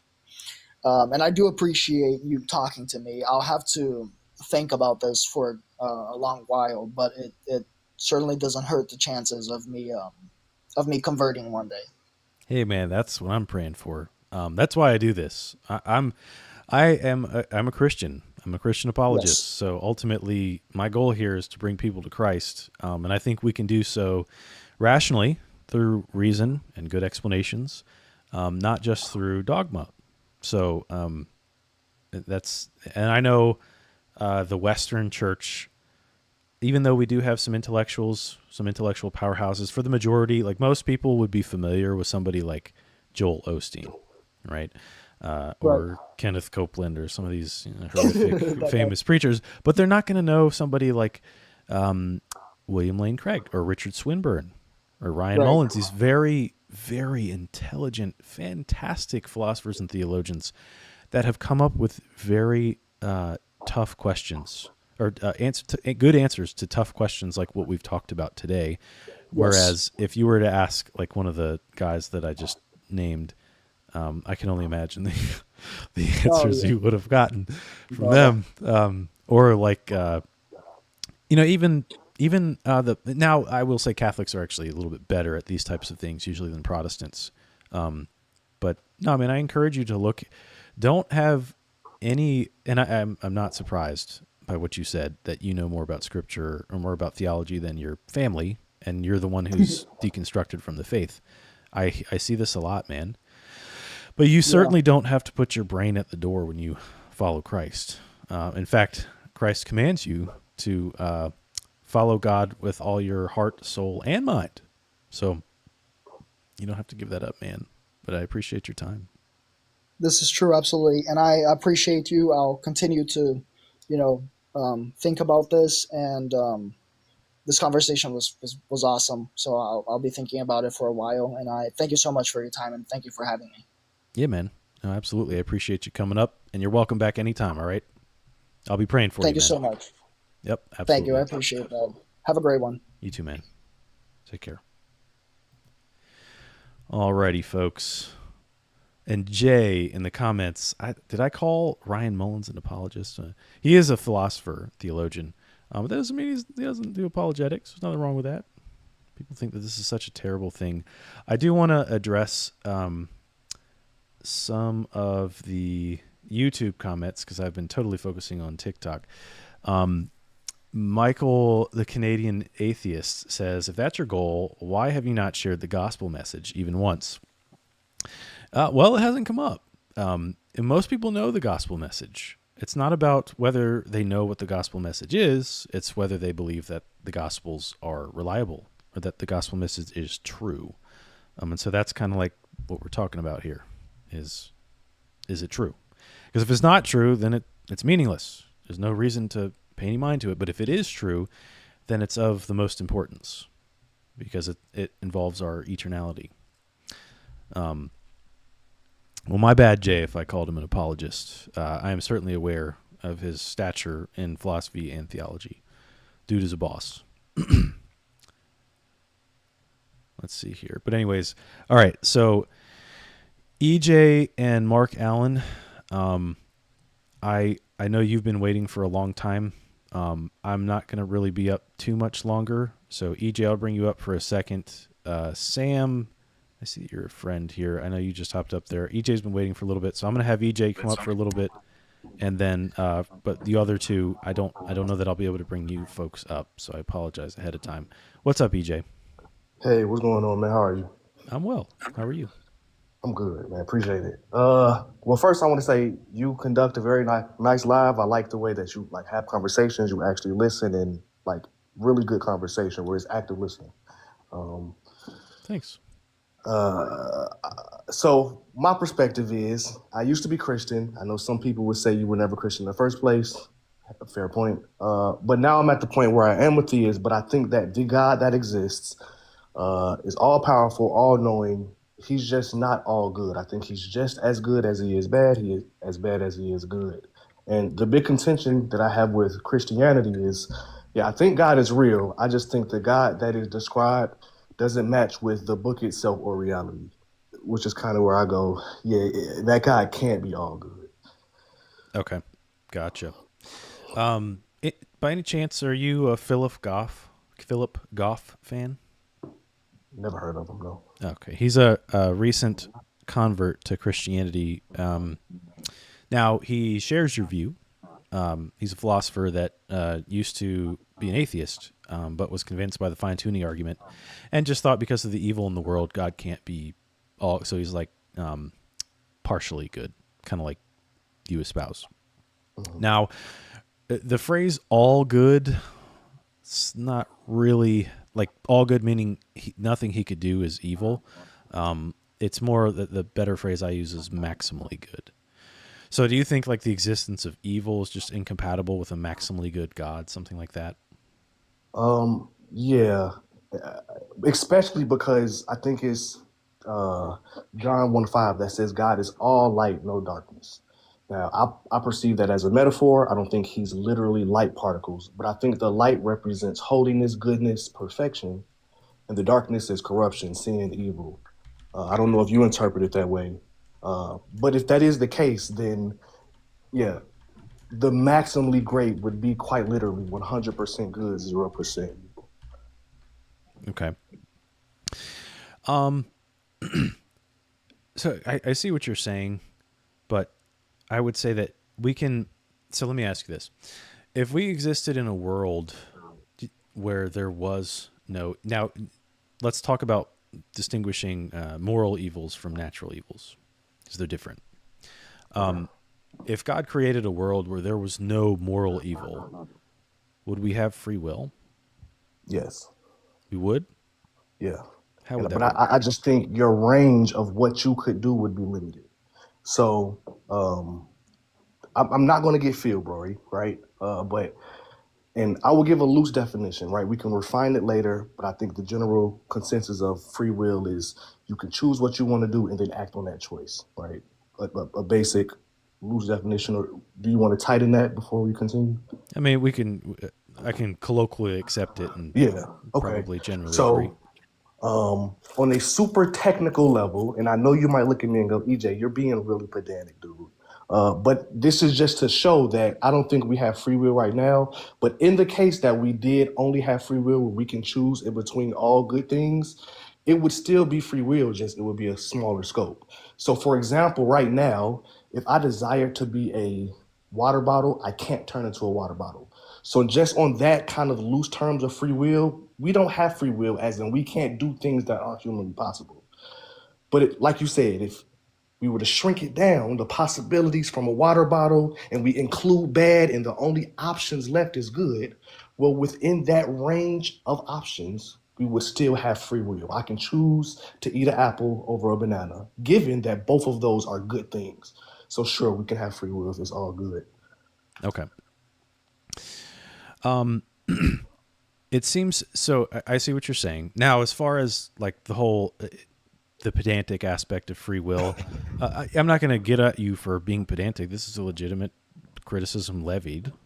So I've heard people say that. I don't think actual philosophers of religion have laid that specific part. And here's why. Like one of the, I don't know if you would say this is a sufficient condition for free will, but at least a necessary condition is just having the principle of alternative possibility. So that alone is at least one necessary condition. I don't know if I would say it's the sufficient condition, but a necessary condition for free will. So just being able to like say yes or no is merely enough to be freedom. Now, to have like we live in a world where we could make free choices. We have free will, but we could only choose between a good and a greater good, right? But overall the choices are all good, right? This would mean that A, this is not compatible with the existence of Satan or any form of enemy, but B, this would mean that all of our choices would be, if God is good, would be of God. So we would always freely choose God. And this would mean that God created us to always choose God. And so that seems to be less loving than it would be to create someone who could possibly not choose you, because they would choose merely from their own volition, not from their limited biology or limited capacity. Does that make sense? Yeah, I get what you're saying. Where essentially, on the extreme end, if it's forced, then it's not love. And you're saying a better version of love is when they have the alternative or the autonomy to choose or not.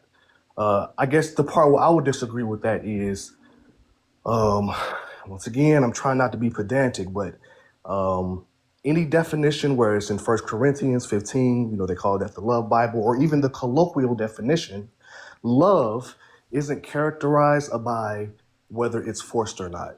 So much so that the definition doesn't even mention it. That's how irrelevant. So, like for example, Stockholm syndrome is a genuine thing where someone who's getting right, but they have that. It's genuine love. It's genuine, like, I love you. Yeah, right? but Stockholm syndrome is not like, even if you could say that person does love them, but the fact of that person loving them, like them being the captor, like the person being captured, isn't what's making them fall in love.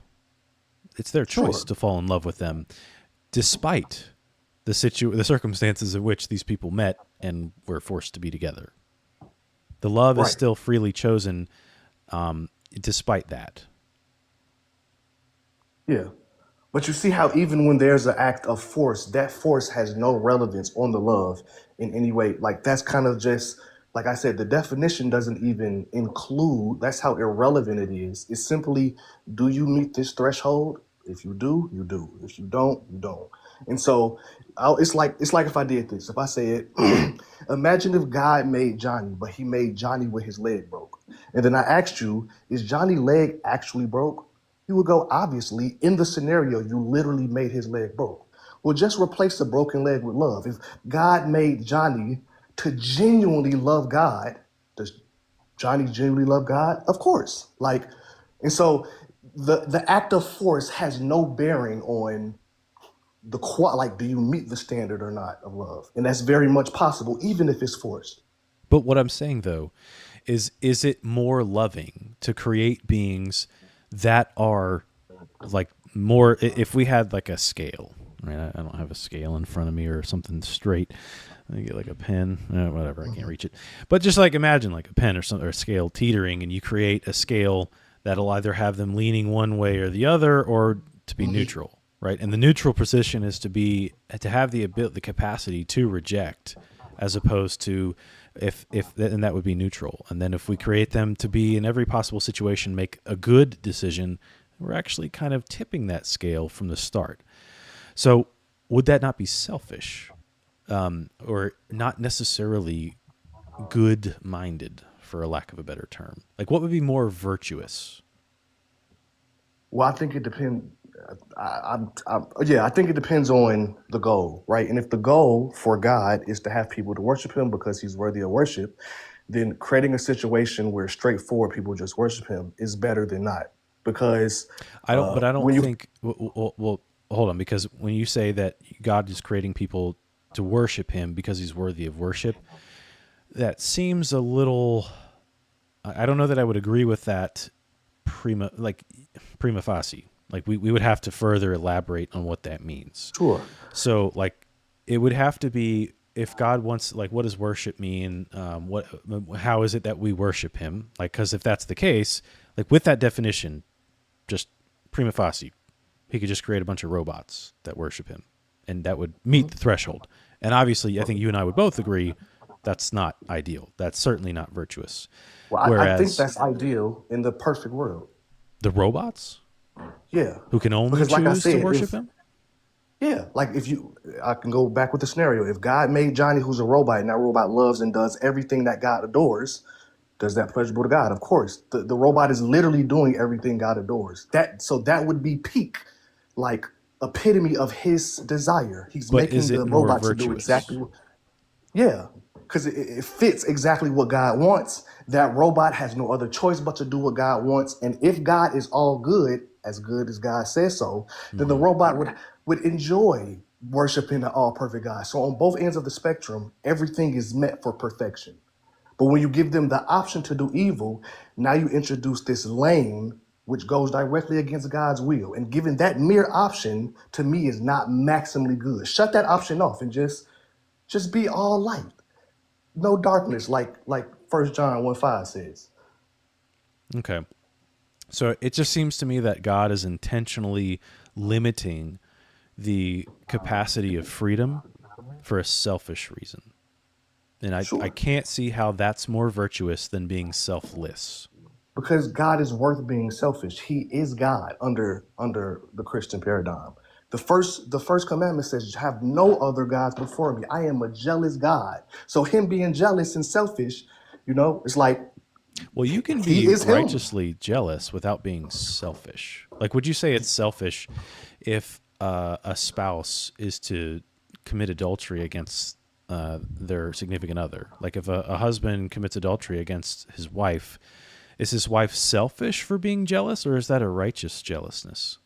Because they're supposed to be in a legally committed relationship where they've given each other. I mean, your marriage vows are for better, for worse, for sicker, for poor. I'm with you until the end, until I die, right? But you've broken that vow. And so to me, it seems that would be righteous to be jealous over that person. Or imagine another situation that would be somewhat analogous is like a child who is, doesn't want you to be their parent anymore because you can't afford the luxuries that this other parent can afford, like the most up-to-date video game systems and phones and TVs and everything else. You don't have as much money as this other parent. And so your child disowns you and asks another parent to adopt them because they want these worldly luxuries. I would say that parent would be just in being jealous and hurt from that, right? I don't think that would be selfish per se. That would be a virtuous form, one of the rare forms of a virtuous jealousness. Right. And I agree. And I agree so much that I agree to the same formula when you replace jealous with selfish. I think God is so powerful, so almighty, so the it thing that he has the right to be selfish. He has the right to go, hey, everybody, everything worship me and nothing else. So just as the wife is justified in being selfish, just as the parent is justified in being selfish when his kids go off to another kid, God is more so justified in being selfish if he were to say, hey, everybody, I will make you and do what I want you to do. Like, yeah, he's perfectly valid in that. See, I think that if God wants to resemble virtuousness, that would be less virtuous than the former, what I had mentioned. So that I think that would be just problematic in general. If God is going to make, like, because you and I would intuitively, I would hope, agree that being more virtuous is better, is more good than being less virtuous. And so, like, even if you were, because this seems to be more of a utilitarian approach to an ethic, and I would argue God is certainly not a utilitarian. That is a very modern view on ethics, which doesn't seem to be scripturally compatible, let alone just like intuitively, because utilitarianism, all sorts of wild things can be justified because it has higher utility. Like the common example you could think of is you have a doctor who has 5 patients that each need an organ, a separate organ, that are all going to die if they don't get this organ, and then you have a 6th person that comes in that's a patient of the same doctor, and they're completely healthy. Under a utilitarian ethic, that doctor would be just in taking the life of that 6th patient, the healthy patient, and using all their organs to fulfill and satisfy the bad organs of the sick patients. And then you'd have 5 people who are saved. But in order to do that, you had to do something unvirtuous. You had to take the life of your 6th patient, whether it was or was not consensual. Under utilitarianism, it wouldn't matter. That would be the morally permissible thing to do. Right? I think that would be obviously not what God would want. Yeah, I don't subject him under a utilitarian view. But I that's just, what seems to be, that's what you're espousing, though. So you're saying like what, this is no, going to what, bring the most amount of people, which would more be like an act of utility as opposed to virtue. well, I guess the like what I'm really was trying to do is branch this conversation off First Job 1:5 when it says he's all light, no darkness.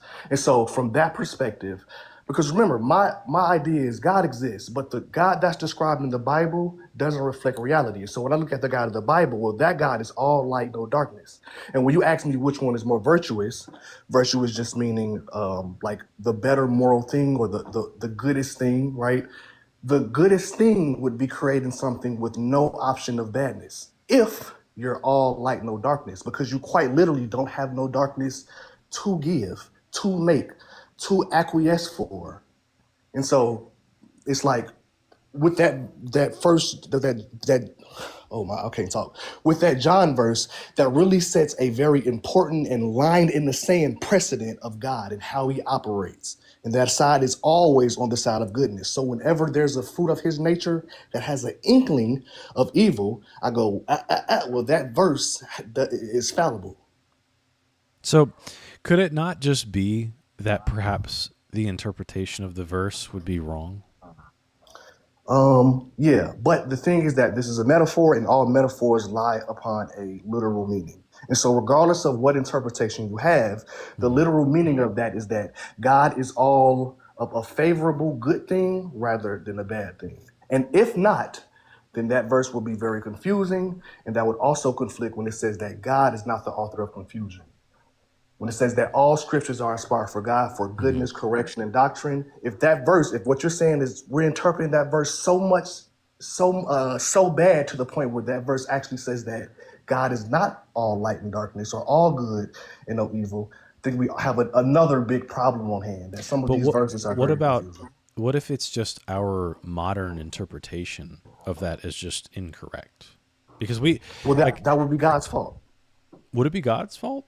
It wouldn't be Yeah, our because fault. he's the one that created language. He muddled our language, and so if he make language in such a sense that he can't translate it seamlessly through languages, that would ultimately be his fault because the Tower of Babel. We didn't control what languages God gave us; He did.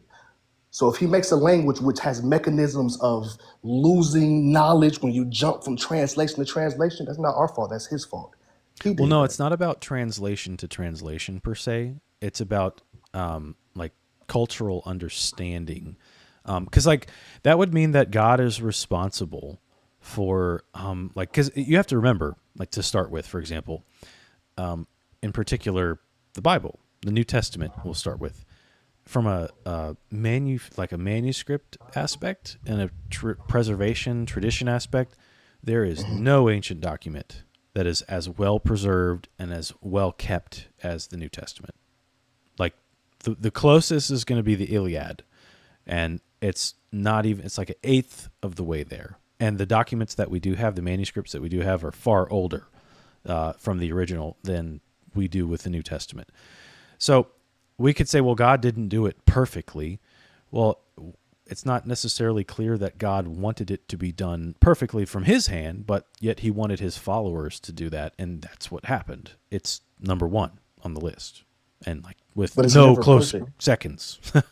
Like, Yeah, so yeah. what I'm saying is we have a very unusually high regard for this.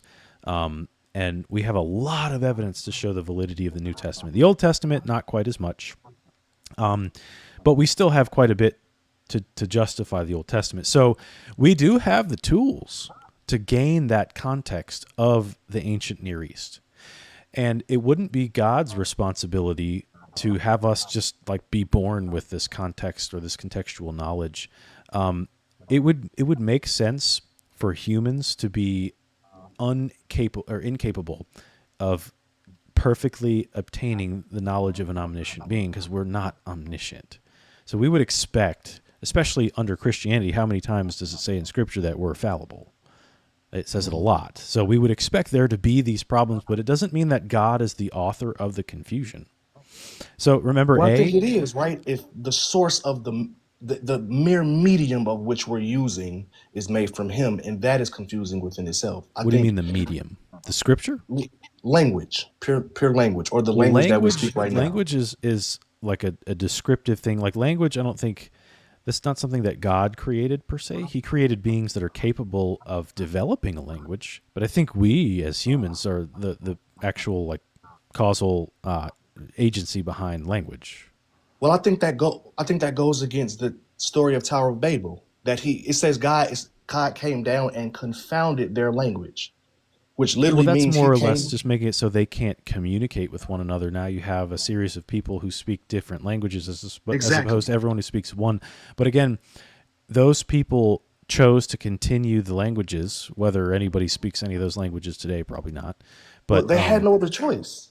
I think what good would it have been if God came down, confuddled their language? They looked at God, said, "Cool, bro," and then spoke the previous language that they did. But language already like exists. that would literally go against the whole point of Tower of Babel. I think they had to adopt that language.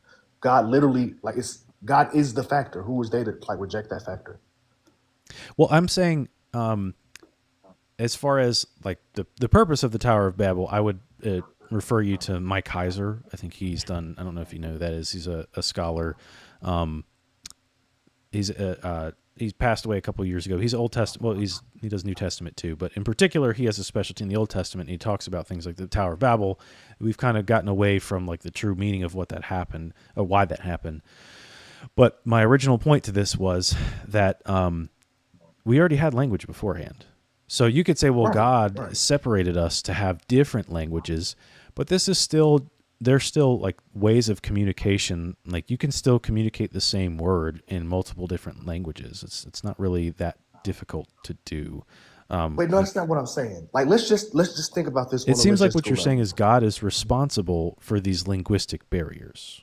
Yes, like that's what you're saying. It's the case that he is the facilitator of those languages. And I would say the story of Tower of Babel shows that he's the facilitator of those languages. Yeah. If it was the case that God didn't come down and literally confound our language, and it was just all 100% social construct of language, then cool. But I think that story sets another important precedent about language, how it's derived. And then some people usually say, well, no, we could have just talked a different language. Well, then I'll just say the same. Do you think God would have literally tried to make them speak one language and they just do what they want? No. If God makes you speak a language, you're going to speak that language. And if that language has inherent barriers between the other languages, that's not the speaker's fault. That's the person who made the language. So I'm not saying that there's an inherent barrier. Well, there is an inherent barrier from like an understand. If you don't know the language, obviously you have to know that. You have to learn the language, but the responsibility of learning the language is on us. It's not on God. It's not, well... No, but there are word barriers, like quite literally words that describe something in Hebrew or Greek that we don't have. We fundamentally don't have that word to describe that nuance. But we have a phrase to understand, like logos, right? That means we translate it to word, but that's what does word mean? And you have to go into what the Aristotelian definition of word means. It's a lot more complex than what the English common phrase word means. But we have the capability of understanding that. And so my whole point is that the onus is on us to further study, to further dive deep and understand these more complex passages, more complex phrases, and then understand the historical context and things of that. Like, if you're truly seeking God with all your heart, soul, and mind, this is not a legitimate obstacle. Well, God, I just didn't have the resources. I mean, especially today. Like, this is no excuse today. You can look up anything. I mean, we have AI that'll look anything up for you in a matter of seconds. So that doesn't really work as an obstacle of like confusion or unfairness. It's more like a matter of effort on your end. So I'll go with your logic, right? Your logic is we have the tools, we have the way to interpret these words, complex phrases from step to step. Well, then that kind of reinforces what I say, because remember, your initial question was, what if we're just interpreting that wrong? Wait, but you're the guy that thinks we have the tools enough to do it. But look, aside from 1 John 1:5, there are plenty of verses Psalms 149:5, it says, "The Lord is good to all, and that his tender mercies are over all his works." You have Psalm 1:5. There are so many verses in the Bible that doesn't say that God is just good, that he's infinitely good, he's maximally good. Oh yeah, And so it's I right. And agree. so if that's the case, then asking me, hey, is it virtuous to create people with the option of doing bad versus not? I say, well, the most virtuous is to eliminate the bad because you don't have no bad because you're infinitely good. No bad. And See, so, I would say yeah. that the virtuousness, it would be more virtuous to create beings in a less selfish way than in a more selfish way. Right. And the less selfish way is perfectly perfect with no selfishness. I agree. One less bad thing is a good thing. And if you extend that back and back Well, and back, you hit perfection. no. What I'm saying is two things. For perfection, I don't think created beings by definition can be morally perfect. Now you could say, well, what about heaven? Well, they've already existed in a world to where they weren't morally perfect. So that like eternally, that's not the case. But as far as like being created by definition means you are not God, and only God by definition is morally perfect, and God is uncreated. So that would be just like a definitional thing. You could try to argue that, but I don't see how we could be created in that way while still having freedom. So I think ultimately, because God is creating us, God has a motive behind creating us, and is selfishness or selflessness part of that motive? It can't be both selfish and selfless. So it's got to be one or the other. You could say you're like part of the motivation is selfish, the other part is selfless. But ultimately, if God is good, like I would again defend the argument that, or the position that it's more virtuous to be selfless. In fact, in virtue ethics, if you read up on virtue ethics at all, virtue ethics is going to show you that the highest form of virtuousness is self-sacrifice. Yeah, that's a human thing. That was by philosophers of Plato and things like that. But I think what takes precedent is what the Bible says. If the Bible says God is all good, just logistically, if you're all good, just really right. And I'm not saying this to be redundant. Or let me just put it in quantifiable terms. If you're literally 100% good, 0% bad, there is right because it would run into these weird contradictions or things. There is no possible way that the fruits of your labor exhibit any evil because that evil would have to spawn somewhere. But if God creates all things and the things that he only creates is within the perfection realm, then it's right. And I understand what you're saying when you say evil is ontologically not a thing. It's the privation of goodness. Well, it's the same thing. If the room is 100% goodness, you should never see a speck of no goodness. If it's all light, right? That just carries with God being the standard that he put in his own book. He said himself, it says, I declare unto you, I am all good, no darkness, right? It's just not possible to me. No, I see what you're saying. Again, though, this is going to affirm a form of utilitarian ethic, and I'm more establishing a virtue theory ethic. Now, I actually, personally, I affirm a natural law and virtue ethics combination. But I think, and I have to actually hop off of here shortly. So after I finish making this point, I'll let you speak, and then I'll go ahead and end the live. But what I was saying was if we look throughout the Christian tradition and like what the New Testament espouses and the Old Testament, it would seem that virtuousness is certainly valued more so than utility. And this is like, and actually Aristotle, who came up with virtue ethics, not that that really matters. He's only a generation below Plato, but anyways, this is kind of affirmed in the New Testament and the Old Testament. It seems to be the ethic. And then you have like the early church for the first 1,200 years, they affirmed the same ethic. So, and Mark, I'm sorry, I told you from the get-go I wouldn't be able to bring you up, buddy. I'm sorry. Please come back on my next live. What I was mentioning though was that seems, if this is what the entirety of the early church says, this is what seems to be in Scripture, this virtue ethics mentality, as opposed to a utilitarian ethic. Can I ask? So in a nutshell, I mean, I can't go through all of the normative ethics of virtue ethics, but in a nutshell, things that are more virtuous are the good. And so when the philosophers are seeking what is the good, that good is God. And how do we know if something is good? It aligns with God. And what does that mean? It is more virtuous. So in a very, very brief nutshell, that's what that means. But doesn't that run into the use for Freire's Euthyphro paradox dilemma? thing? Yeah, where it's like, is No, these because that's actions why good I because said God God says, or is is these the good good. because God? So the Euthyphro dilemma is it good because God says so, or is it good because God does it? Right, yeah. And it's just a false dilemma. I don't even think Plato really affirmed this dilemma. It's just something he wrote about. I think he wrote about it in his Republic. But that the false dilemma, many philosophers have debunked this. And Okay, the typical answer is either it's God's nature that is the good, or it's God. It is God, like the nature itself. I guess that's the same thing. God is the good.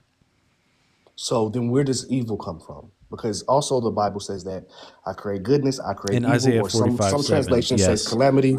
Right. Yeah. And that, so How do you calamity reconcile would that? be the proper definition there. And here's why I say that. Okay. The reason I say that is because there's parallelism that's in that passage, right? So you'll see I create the light and the darkness and the good, and it actually doesn't say good. It says the peace, and then the next word is ra'ah in Hebrew. Now, ra'ah means evil in many passages, but that would not be parallel. Like it wouldn't be follow the parallelism structure. For example, in Genesis 2 or Genesis 3, God talks about the tree of knowledge of good and evil. Good and evil is the parallelism there. So in this passage, we use the parallelism of light and darkness, right? They are the antithesis of one another, thus the parallelism. And then we go down and we say peace and evil. Well, you can certainly bring about evil and then have peace. If you were to wipe out afterwards, all people, but not at the same time. So they're innately no, it could be simultaneous, of each other. Right? You could show me some you could peaceful take evil. out all of humanity except yourself, right? You take out everybody in existence except yourself. You have done something evil, and now you have evil and peace at the same time. That doesn't seem to be like peace is not the antithesis of evil, because there are evil things that can be done to bring about peace, whereas calamity or destruction or disaster, that is the antithesis of peace. So that's why I think that's the better translation. Yeah, I just don't. I think those are direct opposites of each other, and they can exist at the same time. In that analogy you gave me, where's the evil? The peace with me, just me being by myself. But any instance that you inject evil, let's say you spawn the alien to come make my head explode or put a lion, as soon as that evil come in, that's no longer peaceful. So I think those things can't exist in parallel. But to the person who may want that could bring about peace to them. Well, then it would be no evil. It would be all peace, because that's what they want. If they want the pain, then that's peace. Well, listen, I got to get off here. My wife and I are owed to watch some Hunter x Hunter, which is a fantastic anime if you haven't watched it before. I suggest all of you who haven't seen Hunter x Hunter, go spend some time with Crunchyroll or Netflix and watch it. But anyways, EJ, I appreciate you coming up. Thank you for waiting for like an hour or so, however long you waited. I appreciate your patience and the good conversation, the good candor here. Whenever I come back, man, I'm trying to do at least 2 lives a week. So I might be on tomorrow, if not tomorrow, Sunday. I'd love for you to come back, man. We can continue the conversation. Same, man. Hey, you too. Have a good one, bro. All right, man. Have a good night. Appreciate that.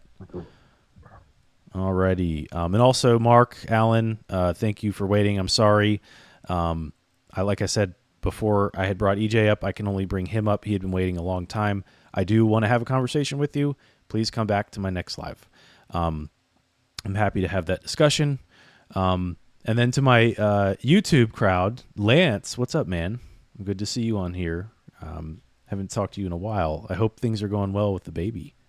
But I'll be hopping off here soon. Thank you guys for tuning in. I appreciate all the love, all the hate. I'm going to try to start going live Fridays and Sundays. And then if not on Sundays, maybe another weekday. But please, if you have any questions, feel free to DM me. Anything on philosophy of religion or Christianity, I'm happy to talk about it. I had great conversations tonight, so thank you to all the guests that participated. And of course, my brother for coming up and hanging out with me. But otherwise, again, appreciate all the love and the hate, and I'll see you guys next time.